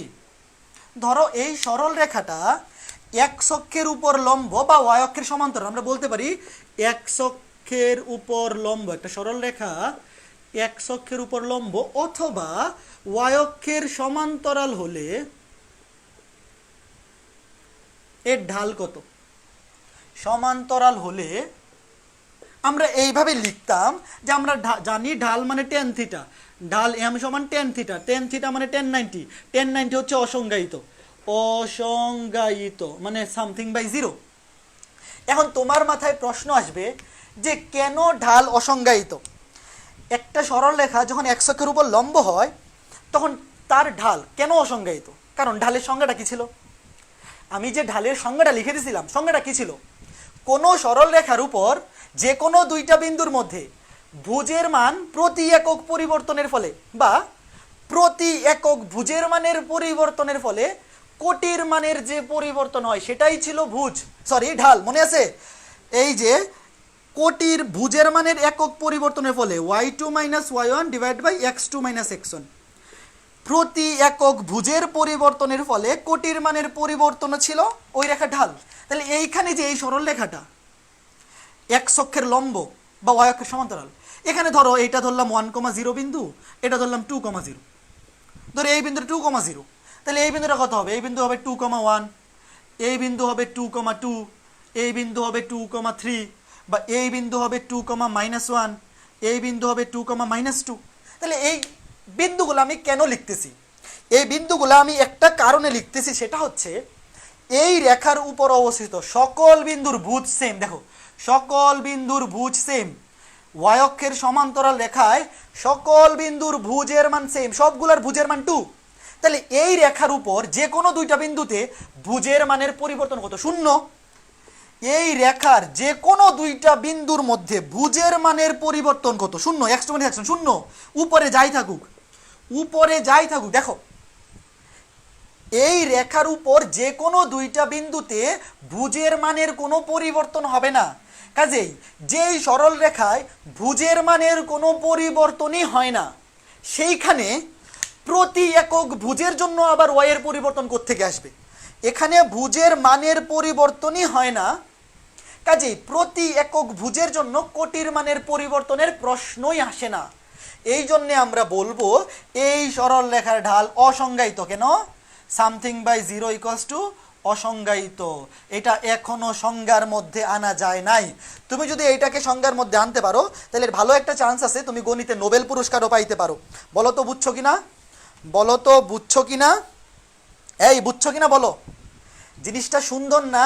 একটা সরল রেখা যদি ওয়াই অক্ষের সমান্তরাল বা এক্স অক্ষের উপর লম্ব হয় তাহলে সেই রেখার কোনো বিন্দুতেই ভুজের মান চেঞ্জ হয় না। তো ভুজের মান যদি চেঞ্জ না হয় তাইলে এখানে ঢাল আসার কোনো সুযোগই নাই। ঢাল অসংজ্ঞায়িত, এটা ঢাল সংজ্ঞার মধ্যেই পড়ে না। তুমি যদি এইটার ঢাল সংজ্ঞার মধ্যে আনতে পারো তাহলে তোমার নোবেল পুরস্কার পাওয়ার একটা ভালো সম্ভাবনা আছে। 1090 ভ্যালু এখনো বের করা পসিবল হয় নাই। কেউ যদি 1090 ভ্যালু বের করতে পারো তাইলে গণিতে কিন্তু আসলেই নোবেল পুরস্কার পাওয়ার এখনো সম্ভাবনা আছে। তোমরা ট্রাই করে দেখতে পারো কিনা। কত সুন্দর জিনিস, গণিতে নোবেল নাই। হ্যাঁ আসলেই নাই আমি জানি না, আসলেই নাই। বুঝছি ভাইয়া, ঠিক আছে। এখন দেখো আমাদের ঢাল শেষ। আমরা এতক্ষণ সরল রেখার কি শিখলাম? সরল রেখার ঢাল। আমরা সরল রেখার ঢাল শিখলাম, আমরা সরল রেখার ঢাল শিখলাম, ঠিক আছে। এখন দেখব বিভিন্ন সরল রেখার বিভিন্ন প্রকৃতির সমীকরণ, বিভিন্ন আকৃতির সমীকরণ, সরল রেখার বিভিন্ন আকৃতির সমীকরণ। আচ্ছা, এই সরল রেখার বিভিন্ন আকৃতির সমীকরণ দেখার আগে আরেকটা জিনিস বলে নেই। ধরো একটা সরল রেখা, একটা জিনিস, একটা ঢালের উদাহরণ দিই। একটা উদাহরণও দিলাম না, খালি বেসিক বুঝাইলে হবে, পরীক্ষায় তো ম্যাথ আসতে পারে। ধরো তোমাকে বললো একটা সরল রেখা এক অক্ষের ধনাত্মক দিকের সাথে 45 ডিগ্রি কোণ তৈরি করে, তাহলে তার ঢাল কত? তার ঢাল হচ্ছে m সমান tan 45 ডিগ্রি, মানে 1। ঠিক আছে? তোমাকে যদি বলে একটা সরল রেখা এক অক্ষের ধনাত্মক দিকের সাথে 135 ডিগ্রি কোণ তৈরি করে, 135 ডিগ্রি কোণ তৈরি করে, তাহলে তার ঢাল কত হবে? m সমান tan 135, তাই না? এক অক্ষের ধনাত্মক দিকের সাথে যে কোণ উৎপন্ন করবে তার টেনজেন্টের মানে হচ্ছে ঢাল। তো ঢালই কত? tan 135। 135 ডিগ্রির মান কত? -1। tan 135 ডিগ্রি ভ্যালু কত? -1 না? tan 135, tan কত? -1ই তো। tan 135 -1, হ্যাঁ রাইট, -1। ঠিক আছে, ওকে ফাইন। এরপরে আরও একটা প্রসেস শিখলাম। এক অক্ষের ধনাত্মক দিকের সাথে অ্যাঙ্গেল দেওয়া থাকতে পারে, অথবা তোমাকে যদি একটা সরলরেখার উপর দুইটা বিন্দুর স্থানাঙ্ক দিয়ে দেয়, মনে করো 2,4, 6,8, দিয়ে বলে এই সরলরেখার ঢাল কত? একটা সরলরেখার উপর যদি তোমাকে দুইটা বিন্দুর স্থানাঙ্ক দিয়ে দেয়, দিয়ে বলে এই রেখার ঢাল কত? ঢাল কেমনে বের করবো? ঢাল বের করার বুদ্ধি হচ্ছে কোটি দ্বয়ের অন্তর 4 - 8 ডিভাইড বাই ভুজ দ্বয়ের অন্তর 2 - 6। কত আসে? -4 বাই -3 সমান 4/3। দেখো, -4 বাই, এই আমি কি ভুল লিখলাম নাকি? -4 বাই -4, দেখতারি, -4 বাই -4 1 হয়ে যাবে। -4 বাই -4 সমান কত? 1। দেখো, 2,4, 6,8, এটা ঢাল কত? এটা ঢাল হচ্ছে 1। দেখো, ঢাল হচ্ছে 1। এখন আমি কি করছি কি, এই বিন্দুর ভুজকোটি থেকে এই বিন্দুর ভুজকোটি বিয়োগ করছি। তুমি চাইলে কিন্তু এটা থেকে এটা বিয়োগ করতে পারো, কোনো অসুবিধা নাই। কেউ যদি এইভাবে লিখে m সমান, সে বিয়োগ করবে কোটি থেকে এই উপরেরটা থেকে নিচেরটা, কোটি দ্বয়ের অন্তর ডিভাইড বাই ভুজ দ্বয়ের অন্তর। তারও তো 4/4 কত হবে? 1ই হবে। তারও অ্যান্সার কত হবে? 1ই হবে। ঠিক আছে, কাজে তুমি কোন বিন্দু থেকে কোন বিন্দুরগুলো বিয়োগ করতেছো ওটা ম্যাটার করে না। ম্যাটার হচ্ছে তুমি একই সিরিয়াল মেনটেন করতেছো কিনা। হয় এই দুইটার ভুজকোটি থেকে এই দুইটার ভুজকোটি বিয়োগ করবা, অথবা পরেরটা থেকে আগেরটা বিয়োগ করবা, ঘটনা সেমই আসবে। ঠিক আছে, ঘটনা সেমই আসবে। ওকে ফাইন, ঠিক আছে। তো চলো এখন আমরা বিভিন্ন আকৃতির সমীকরণ দেখব, সরলরেখার বিভিন্ন আকৃতির সমীকরণ। ঠিক আছে, ঠিক আছে।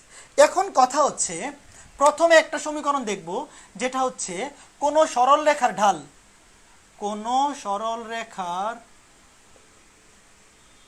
ঢাল m এবং y অক্ষের ছেদকৃত অংশ, যেটা আমাদের সবচেয়ে ইম্পর্টেন্ট সমীকরণ। এটা আরেকটা আছে, কোনো সরলরেখার ঢাল m এবং y অক্ষের ছেদকৃত অংশ, y অক্ষের ছেদকৃত অংশ c হলে ওই রেখার সমীকরণ কি হবে? ধরো কোনো একটা সরলরেখার ঢাল হচ্ছে m এবং y অক্ষের ছেদকৃত অংশ হচ্ছে c, মানে কি জিনিসটা কেমন হবে দেখতে?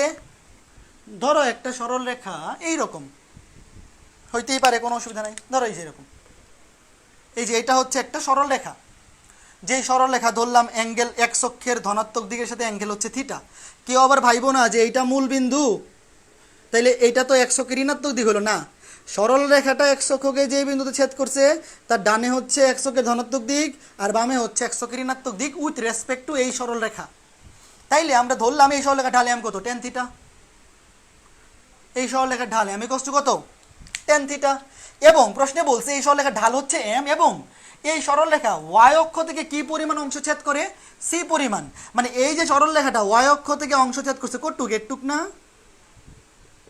এটার দৈর্ঘ্য হচ্ছে c পরিমাণ। এই যে এই সরলরেখাটা y অক্ষ থেকে, এই যে ab সরলরেখা, ধরো ab সরলরেখাটা যার ঢাল হচ্ছে m, মানে এক অক্ষের ধনাত্মক দিকের সাথে অ্যাঙ্গেলও দেওয়া থাকতে পারে, অথবা সিম্পলি তোমাকে ডিরেক্ট ঢালও দেওয়া থাকতে পারে।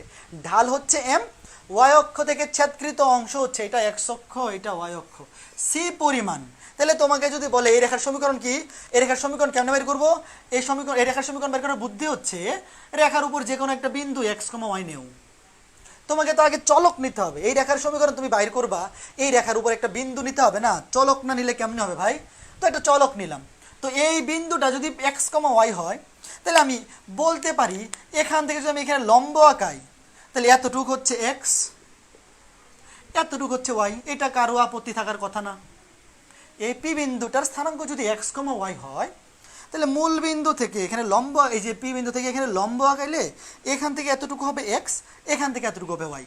ঠিক আছে, এখন আরেকটা কাজ করব, এই বিন্দু থেকে যদি এই রেখার উপর লম্ব আঁকাই, এই বিন্দু থেকে যদি এই রেখার উপর লম্ব আঁকাই, তাইলে দেখো এইটা আমরা কি বলতে পারি, এতটুক যদি এক্স হয়, এই যে এতটুক যদি এক্স হয়, এটাও হবে এক্স। দেখো এই যে এই বিন্দু থেকে এই রেখার উপর লম্ব আঁকাইছি, তো এতটুক যেহেতু এক্স, এটাও হবে এক্স। আর পুরাটা যেহেতু ওয়াই, আর এতটুক যেহেতু ওয়াই মাইনাস সি, তাহলে এটা কত হবে, এতটুক হবে ওয়াই মাইনাস সি। আমি এইভাবে লিখি, এই যে ওয়াই মাইনাস সি, এই যে এতটুক, এখান থেকে এতটুক, এই যে এখান থেকে এতটুক, এইটা হবে ওয়াই মাইনাস সি। কেমনে, টোটালটা হচ্ছে ওয়াই, এতটুক হচ্ছে সি, এতটুক সি হইলে এইটাও সি, যে এইটাও সি, এইটা সি হইলে এইটা সি, টোটালটা হচ্ছে ওয়াই। তাহলে এই যে এটুক হবে ওয়াই মাইনাস সি, এই যে এখান থেকে এতটুক হবে ওয়াই মাইনাস সি। তো এইটা বের করার উদ্দেশ্য কি আমার, অবশ্যই কোনো উদ্দেশ্য আছে, খারাপ উদ্দেশ্য নাই, ভালো উদ্দেশ্যই, যে এইটা যদি থিটা হয়, এইটাও থিটা, তাহলে এই যে ত্রিভুজটা পাইলাম, এই যে ত্রিভুজটা, এইটা থিটা হলে অনুরূপ কোণে এইটাও থিটা। এখান থেকে কি লিখতে পারি, ট্যান থিটা সমান টেরা লম্বা ভূত, ট্যান থিটা সমান লম্ব বাই ভূমি, লম্ব হচ্ছে ওয়াই মাইনাস সি, ভূমি হচ্ছে এক্স। বলো তো এটা লিখতে পারি না? এই আমাকে কমেন্ট করে বলো তো এটা লিখতে পারি না? তোমরা কি বুঝতেছো? একটু কমেন্ট করে বইলো এটা কি বুঝতে পারতেছো কিনা। হ্যাঁ, টোটালটা যদি ওয়াই হয়, এতটুকু যদি সি হয়, এতটুকু সি, এটা হবে ওয়াই মাইনাস সি। আবার আমরা জানি একটা সমকোণী ত্রিভুজে এটা তো সমকোণী ত্রিভুজ হবে, কারণ এটা লম্ব, এটা লম্ব, এই যে এখানে লম্ব আঁকাইছি, এটা লম্ব। ট্যান থিটা সমান লম্ব বাই ভূমি, লম্ব হচ্ছে ওয়াই মাইনাস সি, ভূমি হচ্ছে এক্স। তাহলে আমরা তো জানি ট্যান থিটা মানে ঢাল, ট্যান থিটা মানে হচ্ছে ঢাল, Y minus C by X, Y minus C equals to M X. তাহলে এখান থেকে কি লেখা যায়, y equals to mx plus c, y equals to mx plus c। এটাই আমাদের সরল রেখার ঢাল সমীকরণ, খুবই ইম্পর্টেন্ট, খুবই ইম্পর্টেন্ট। এটাকে বলা হয় সরল রেখার ঢাল সমীকরণ। এটাকে ঢাল সমীকরণ কেন বলে, কারণ এই সমীকরণ থেকে ডিরেক্ট সরল রেখার ঢাল বের করা যায়, এই সমীকরণ থেকে কোনো সরল রেখার ডিরেক্ট ঢাল বের করা যায়। দেখো এই সমীকরণটা খুবই ইম্পর্টেন্ট, কারণ পরবর্তী আমরা যে সমীকরণগুলো পাবো সেই সমীকরণগুলো না এই সমীকরণ থেকেই আসবে। তো এটা হচ্ছে মাতৃ সমীকরণ, সরলরেখার মাদার, মেকানিক্যাল ইঞ্জিনিয়ারিংকে বলে মাদার অফ ইঞ্জিনিয়ারিং। তো এইটা হচ্ছে mother of equation of straight line. ঠিক আছে, এখান থেকে কিভাবে ভাইয়া ডিরেক্ট ঢাল বের করা যায়, এই সমীকরণের নাম কেন ঢাল সমীকরণ হলো। ধরো তোমাকে আমি বললাম একটা সরলরেখা y ইকুয়ালস টু 2x + 5, তাহলে এটাকে তুমি যদি এই সরলরেখার সাথে তুলনা করো, y equals to mx plus c, এই সরলরেখার সাথে যদি তুলনা করো, তাহলে আমি এনতে বলতে পারি এই সরলরেখার ঢাল হচ্ছে 2। এই যে দেখো x এর সহগ সেম, এই সরলরেখার ঢাল হচ্ছে 2 এবং y অক্ষ থেকে ছেদকৃত অংশ হচ্ছে 5 একক, এই যে c সমান 5। দেখো একটা সরলরেখার ঢাল হচ্ছে 2 আর y অক্ষ থেকে ছেদকৃত অংশ হচ্ছে কত একক, 5 একক, দেখেই বোঝা যাচ্ছে। তাইলে এটার চিত্র কেমন হবে এখন বলো তো? আমি যদি তোমাকে বলি যে এটার চিত্র কেমন হবে, তুমি এটার চিত্র আঁকাও তো। আমি যদি তোমাকে বলি যে y equals to 2x plus 5, এই রেখার চিত্র আঁকাইতে হবে, তোমার কি করতে হবে, চিত্র আঁকাইতে হবে। তুমি প্রথমে ঢাল বাড়ি করবে, ঢাল হচ্ছে 2 আর y অক্ষে ছেদকৃত অংশ হচ্ছে 5 একক, 5 একক। তাহলে চিত্র আঁকানোর জন্য তুমি প্রথমেই লিখবা m সমান tan থিটা সমান 2। সুতরাং থিটা কত, এইগুলো পরীক্ষা আসবে না, আমি তোমাদেরকে বোঝানোর জন্য লিখতেছি। tan ইনভার্স 2, থিটা আসবে এই tan ইনভার্স 2, কই গেল tan ইনভার্স, কই আমার ক্যালকুলেটর সব উঠে গেছে, দেখা যায় না। tan inverse 2 63.43 degree, 63.43 degree. এই যে দেখো আমি চিত্রটা আঁকায় দেখাই। একটা সরলরেখার সমীকরণ তোমাকে বললো y equals to 2x plus 5, এটার চিত্র আঁকো। তাহলে চিত্র কেমনে আঁকাবা, এটা এমন একটা রেখা হবে যেই রেখাটা x অক্ষের ধনাত্মক দিকের সাথে 63 ডিগ্রি কোণ তৈরি করবে, কারণ এই যে tan থিটার ভ্যালু 2, ঢালের মান হচ্ছে 2, 63 ডিগ্রি কোণ তৈরি করবে এবং y অক্ষ থেকে কি পরিমাণ অংশ ছেদ করবে, 5 একক। তাহলে এই যে দেখো, এই যে এটা হবে সেই রেখা যেখানে এই অ্যাঙ্গেলের মান হবে, এই অ্যাঙ্গেলের মান হবে 63.43 ডিগ্রি এবং এই রেখাটা ওয়াই অক্ষ থেকে কি পরিমাণ অংশ ছেদ করবে? 5 একক। দেখো এই যে এইটা হচ্ছে এ বি, সেই নির্ণয় রেখার চিত্র, যেটা কিনা এক্স অক্ষের ধনাত্মক দিকের সাথে 63 কোণ তৈরি করে। 63 ডিগ্রি, এটা একটু বাঁকা করে উপরের দিকে আঁকানো উচিত ছিল, এটা দেখতে 50 ডিগ্রি কোণের মতো হয়েছে। আচ্ছা, একটু ওইভাবে বাঁকাইলে হবে, তুমি যদি একদম কম্পাস ধরে আঁকাও তাহলে ঠিকঠাক আঁকাইতে পারবা। এবং ওয়াই অক্ষ থেকে ছেদকৃত অংশ হচ্ছে 5 একক। এখন কথা হচ্ছে, পরীক্ষা যখন এমসিকিউটা আসে তখন এইটা চায় না, তোমাকে বলে এই রেখাটা ওয়াই অক্ষকে কোন বিন্দুতে ছেদ করে। এই রেখাটা ওয়াই অক্ষকে কোন বিন্দুতে? 0,5 বিন্দুতে। দেখো 0,5 বিন্দুতে, কারণ এতটুকের দৈর্ঘ্য যদি 5 একক হয়, আমরা জানি ওয়াই অক্ষের উপর যে কোনো বিন্দুর ভুজের মান 0। কাজে এই রেখাটা ওয়াই অক্ষকে কোন বিন্দুতে ছেদ করবে? 0,5 বিন্দুতে। খুব সোজা জিনিস না? এই খুব সুন্দর জিনিস না? এই সমীকরণকে বলা হয় সরলরেখার ঢাল সমীকরণ। কি সমীকরণ? ঢাল সমীকরণ। এটা তো সোজাই ছিল, তোমাকে যদি একটু পেস পুশ দিয়ে দেয়। পেস পুশটা কি? ধরো তোমাকে বললো y = -2x - 3। এখন যদি তোমাকে বলে এই রেখার ঢাল কত? এই রেখার ঢাল হচ্ছে -2, ওয়াই অক্ষের ছেদকৃত অংশ কত? -3। কেমনে? ওই যে দেখো y = mx + c, y = mx + c, এই সরলরেখার সাথে তুমি যদি তুলনা করো, দেখো ঢালের মান হচ্ছে -2, c এর মান হচ্ছে -3। এখন এখান থেকে চিত্র কেমনে আঁকাবা? দেখো এই যে ঢাল m = -2, মানে tan θ = -2। সুতরাং থিটা কত হবে? থিটা হবে tan ইনভার্স -2। এটা আসতেছে -63, 180 যোগ করি, আমার তো মাইনাস না, স্থূলকোণ দরকার। 116.56 ডিগ্রি। অ্যাঙ্গেলটা পজিটিভে আসতেছে 116.56 ডিগ্রি। ঠিক আছে? এখন দেখো এই যে ঢাল নেগেটিভ, আমরা জানি ঢাল নেগেটিভ হইলে এক্স অক্ষের ধনাত্মক দিকের সাথে উৎপন্ন কোণটা হবে স্থূলকোণ, এবং এই অ্যাঙ্গেলটা পজিটিভে আসতেছে 116.56 ডিগ্রি, স্থূলকোণে আসতেছে, রাইট? এখন এটা যদি চিত্র আঁকাই, কেমনে আঁকতে হবে? চিত্র আঁকার আগে একটা জিনিস জানতে হবে, যে দেখো এখানে কিন্তু সি এর ভ্যালু -3, মানে কি? মানে হচ্ছে এই সরলরেখাটা ওয়াই অক্ষের ধনাত্মক দিকে ছেদ করে না, ওয়াই অক্ষের ঋণাত্মক দিকে। এই যে মনে করো এইটা হচ্ছে 0,0 বিন্দু, সি = -3, মানে এই যে -3,0, এই যে 0,-3। ওয়াই অক্ষের ঋণাত্মক দিকে -3, ঋণাত্মক দিকে 3 অংশ, এই যে ঋণাত্মক দিকে 3 অংশ, ধরো এতটুকু 3 অংশ ঋণাত্মক দিকে, এটা কত হয়ে যাবে? 0,-3। দেখো 0,-3, তাইলে রেখাটা 0,-3 বিন্দু দিয়ে যাবে, কারণ সে ওয়াই অক্ষের নেগেটিভ দিক থেকে 3 একক অংশ ছেদ করে। রেখাটার সমীকরণ হবে এই যে, দেখো এই বাঁকা হয়ে গেছে, এই যে এইটা হবে সেই রেখার সমীকরণ, যেই সরল রেখাটা এক্স অক্ষের ধনাত্মক দিকের সাথে 116.56 ডিগ্রি, দেখো 116.56 ডিগ্রি কোণ তৈরি করে, এবং ওয়াই অক্ষের ঋণাত্মক দিকে 3 একক অংশ ছেদ করে, -0,-3 বিন্দু দিয়ে যায়। বলো তো বুঝছো কিনা? আমাকে একটু জলদি কমেন্ট করে বলো এটা বুঝছো কিনা। এখন যদি তোমাকে এরকম কোনো একটা ঢাল সমীকরণ দিয়ে কি বের করতে বলে? এরকম একটা সমীকরণ বাইর করতে বলে, বা চিত্র আঁকাইতে বলে, একটা ঢাল সমীকরণ দিয়ে তোমাকে যদি চিত্র আঁকাইতে বলে, তাইলে কি করতে পারবা কিনা আমাকে বলো? চিত্র আঁকাইতে পারবা কিনা বলো? ঠিক আছে, ওকে ফাইন। জি ভাইয়া, ক্লিয়ার। ভাইয়া আজকে 7টায় ক্লাস আছে, একটু রেস্ট নেওয়া লাগবে। এই আজকে 7টায় ক্লাস নাই তো? ক্লাস 7:30 না? আজকে ক্লাস তো 7:30, আমি 7টার মধ্যে শেষ করে দিব। 7টার মধ্যে শেষ করব, ঠিক আছে? Okay fine. এখন দেখো এখান থেকে এই যে আমরা সরল রেখার ঢাল সমীকরণ পাইলাম y = mx + c। সরল রেখার ঢাল সমীকরণ কি পাইলাম? y = mx + c।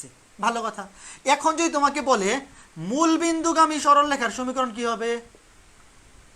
মূল বিন্দু, আমি 7টার মধ্যে শেষ করে দিব, তোমাদের ক্লাস তো 7:30 একটা। মূল বিন্দুগামী সরল রেখার সমীকরণ, দেখো একটা সরল রেখা যদি মূল বিন্দুগামী হয়, এই আরেকটু লাগবে আজকে ক্লাসে, আরেকটু, জাস্ট এ মিনিট। একটা সরল রেখা যদি মূল বিন্দুগামী হয়, আর 15 মিনিট ভাইয়া, আর 15 মিনিট, আজকে সরল রেখার সমীকরণগুলো শেষ করে দেই, 15 মিনিট। হ্যাঁ, একটা সরল রেখা যদি মূল বিন্দুগামী হয়, তাইলে তার সি এর মান কত ভাই? তাইলে তার সি এর মান শূন্য। সি এর মান শূন্য কেন?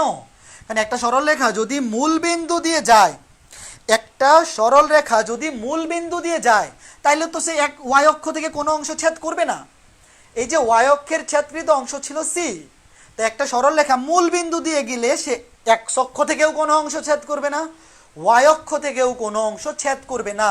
তার মানে ওই যে Y equals to M X plus C ছিল, এই রেখাটা যদি মূল বিন্দুগামী হয়, সি এর মান হয়ে যাবে জিরো। সি এর মান হয়ে যাবে জিরো। দ্যাট মিনস মূল বিন্দুগামী রেখার সমীকরণ Y equals to M X. ভাই আজকে আর 10 মিনিট পড়াবো, সরলরেখার সমীকরণগুলো শেষ করে দেই, তাহলে আগামী ক্লাসে ডিরেক্ট ম্যাথ করাইতে পারবো। ঠিক আছে? 10 মিনিট ভাই, প্লিজ 10 মিনিট সমীকরণগুলো শেষ করে দিয়ে আগামী ক্লাস থেকে ডিরেক্ট ম্যাথ করাবো। দেখো তাহলে আমরা কি কি শিখলাম? আমরা শিখলাম যে কোনো একটা সরল রেখা ঢাল যদি হয় এম, ওয়াই অক্ষ থেকে ছেদকৃত অংশ যদি হয় সি পরিমাণ, তাহলে তার সমীকরণ হচ্ছে Y equals to M X plus C. এইটা দেখলাম। আর কোনো একটা রেখা যদি মূল বিন্দুগামী হয়, তার সি এর মান শূন্য, তখন সমীকরণ হবে Y equals to M X. Y equals to M X. দেখো একটু ভালো করে দেখো, আর 10 মিনিট তোমরা মনে রাখো কোনটা কখন ইউজ করতে হবে। যখন সরল রেখার ঢাল দেওয়া থাকবে এবং ওয়াই অক্ষের ছেদকৃত অংশ দেওয়া থাকবে, তখন সমীকরণ হচ্ছে Y equals to M X plus C. যখন রেখাটা মূলবিন্দুগামী হবে, সি এর মান হয়ে যাবে zero, Y equals to M X. আরেকটা রেখা দেখো, যদি কোনো একটা রেখার ঢাল দেওয়া থাকে, কোনো একটি রেখার ঢাল দেওয়া থাকে এবং ওই রেখাটা একটা বিন্দুগামী হয়, তোমরা লিখো কোনো সরল রেখার ঢাল এম এবং রেখাটি x1 y1 বিন্দুগামী হলে, দেখো এগুলো 9 10 পড়ে আসছো ভাইয়া, আজকে একটু রিভিশন দিয়ে দেই, আগামী ক্লাস থেকে আমরা টাইপ ওয়াইজ ম্যাথ করতে পারবো। ঠিক আছে? দেখো ধরলাম কোনো একটা সরল রেখার ঢাল হচ্ছে এম, এই যে এম, ধরো এটা থিটা, তাহলে এম সমান টেন থিটা। আচ্ছা এটা প্রমাণ দেখাইলাম না, সূত্র লিখে দিই, এটা 9 10 পড়ছো। কোনো একটা সরল রেখা, এই সরল রেখার ঢাল যদি হয় এম এবং এই রেখাটা যদি x1 y1 বিন্দুগামী হয়, একটা সরল রেখা তোমাকে বললো ঢাল হচ্ছে এম, তোমরাকে লিখবা কোনো একটি সরল রেখার ঢাল যদি এম হয় বা টেন থিটা হয়, যে কোনো একটা দেওয়া থাকতে পারে, থিটাও দেওয়া থাকতে পারে, এখান থেকে ঢাল বের করতে হইতে পারে, অথবা ডিরেক্ট ঢাল দেওয়া থাকতে পারে, এবং সেই রেখাটা যদি x1 y1 বিন্দুগামী হয়, তাহলে সেই রেখার সমীকরণ হচ্ছে y minus y1 equals to M into X minus x1। এগুলোর আর প্রমাণ দেখাইলাম না, এগুলো প্রমাণ না দেখে সূত্র এমনি মনে রাখতে পারবা, এটা মুখস্থ রাখবা। তিনটা সমীকরণ শিখলাম, y minus y1 equals to M into X minus x1। এই সূত্রটা কখন ইউজ করব? যখন তোমাকে সরল রেখার ঢাল দেওয়া থাকবে এম এবং বলা থাকবে রেখাটা একটা বিন্দুগামী x1 y1। ধরো তোমাকে বললো একটা সরল রেখার, তোমাকে ধরো এটা বলে দিল যে একটা সরল রেখার ঢাল m হচ্ছে √3 এবং রেখাটা 2,4 বিন্দু দিয়ে যায়। তোমাকে বললো সরল রেখার ঢাল হচ্ছে √3 এবং 2,4 বিন্দু দিয়ে যায়। সমীকরণ কি হবে? সমীকরণ হবে y মাইনাস y1, y1 হচ্ছে 4, এই যে এটা x1 y1, এটা y1, y minus y1, y minus 4 equals to m into m মানে হচ্ছে √3 into x minus x1, x minus x1 হচ্ছে 2, এই যে এটা হচ্ছে সমীকরণ। তুমি এখানেও অ্যান্সার দিতে পারো অথবা পক্ষান্তর করে এক পাশে আইনাও অ্যান্সার দিতে পারো। y মাইনাস y1 মানে 4 equals to m into x minus x1। ঠিক আছে? ওকে, ঠিক আছে। আজকে লাস্ট আরেকটা জিনিস, সবাই তো হয়রান হয়ে যাচ্ছে, বলতেছে আজকে আর না, লাস্ট আরেকটা সমীকরণ দেখাইতেই হবে, লাস্ট। দেখো একটা সরল রেখার উপর যদি দুইটা বিন্দুর স্থানাঙ্ক দেয়া থাকে, লাস্ট সমীকরণ দেখো ভাইরা, এটাই লাস্ট, আগামী ক্লাসে নতুন করে শুরু করবেন ওখান থেকে। দেখো একটা সরল রেখার উপর যদি দুইটা বিন্দুর স্থানাঙ্ক দেয়া থাকে, x1 y1 আর একটা ধরো x2 y2, একটা সরল রেখার উপর যদি দুইটা বিন্দুর স্থানাঙ্ক দেয়া থাকে, তাহলে এটার সমীকরণ কি জানো তোমরা?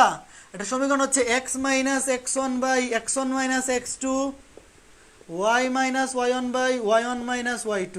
এটা 9 10 পড়ে আসছো, কিন্তু 9 10 কিন্তু পড়ে আসছো এই সূত্র, x minus x1 divide by x1 minus x2 equals to y minus y one divide by y one minus y two. এই সূত্র মনে আছে? এই সূত্র মনে আছে? বলো, 4টা সূত্র লিখলাম, কোন সূত্রটা কখন ইউজ করব? কোনো একটা সরলরেখার ঢাল এবং y অক্ষের ছেদকৃত অংশ দেওয়া থাকলে y = mx + c, এটাকে সরলরেখার ঢাল সমীকরণ বলে। একটা সরলরেখা মূল বিন্দুগামী হইলে সমীকরণ হচ্ছে y = mx। একটা সরলরেখার ঢাল এবং একটা বিন্দুর স্থানাঙ্ক দেওয়া থাকলে, একটা ঢাল এবং একটা বিন্দু, ঢাল তো একটাই হয়, ঢাল এবং একটা বিন্দু, y - y1 = m × x - x1। আর কোনো সরলরেখার ঢাল দেওয়া নাই, ধরো কোনো সরলরেখার ঢাল দেওয়া নাই, সরলরেখার উপর যে কোনো দুইটা বিন্দু দেওয়া আছে, তাইলে ওই সরলরেখার সমীকরণ হবে x - x1 / x1 - x2, y - y1 / y1 - y2। এখন আমাকে এই অ্যান্সারটা বলে যাও, তাইলে আজকে ক্লাস শেষ। আমাকে এইটা বলে যাও, একটা রেখা যদি 2, 4 এবং 3, 7 বিন্দুগামী হয়, এই রেখার সমীকরণ কি হবে? একটা রেখা যদি 2, 4 এবং 3, 7 বিন্দুগামী হয়, তাইলে তার সমীকরণ কি হবে? তাইলেই শেষ। বলো বলো বলো, তার সমীকরণ কি হবে? সমীকরণ হবে x - x1, x - x1 মানে 2, x1 - x2, x - x1 মানে 2, x1 - x2 মানে 2 - 3, y - y1, y - y1 মানে y - 4 divide by y1 - y2, 4 - 7। এই যে দেখো, বলো বুঝছো কিনা? একটু কমেন্ট করে অ্যান্সার বলো দেখি। x - x1 divide by x1 - x2, x - x1 by x1 - x2 y - y1 divide by y1 - y2। Answer কি আসবে? x - 2 divide by -1, y - 4 divide by -3, minus minus কাটা, আর গুণন করে দিলে 3x, এটা তো মাইনাসে মাইনাসে কাটা, 3x - 6 y - 4। আমাকে যাওয়ার আগে বলে যাও তোমাদের অ্যান্সার এইটা আসছে কিনা, তোমাদের অ্যান্সার এইটা আসছে কিনা বলো তো। 3x - y - 2 = 0, 3x - y - 2 = 0, এটা তোমাদের আসছে কিনা বলো, বলো বলো বলো, আসছে কিনা, আসছে কিনা? 3x - y - 2 = 0, এটা আসছে কিনা? তোমাকে যদি একটা সরলরেখার উপর দুইটা বিন্দুর স্থানাঙ্ক দেয়া থাকে, তখন সমীকরণ হবে এই যে এই সমীকরণ দিয়ে করতে হবে, x - x1 / x1 - x2, y - y1 / y1 - y2।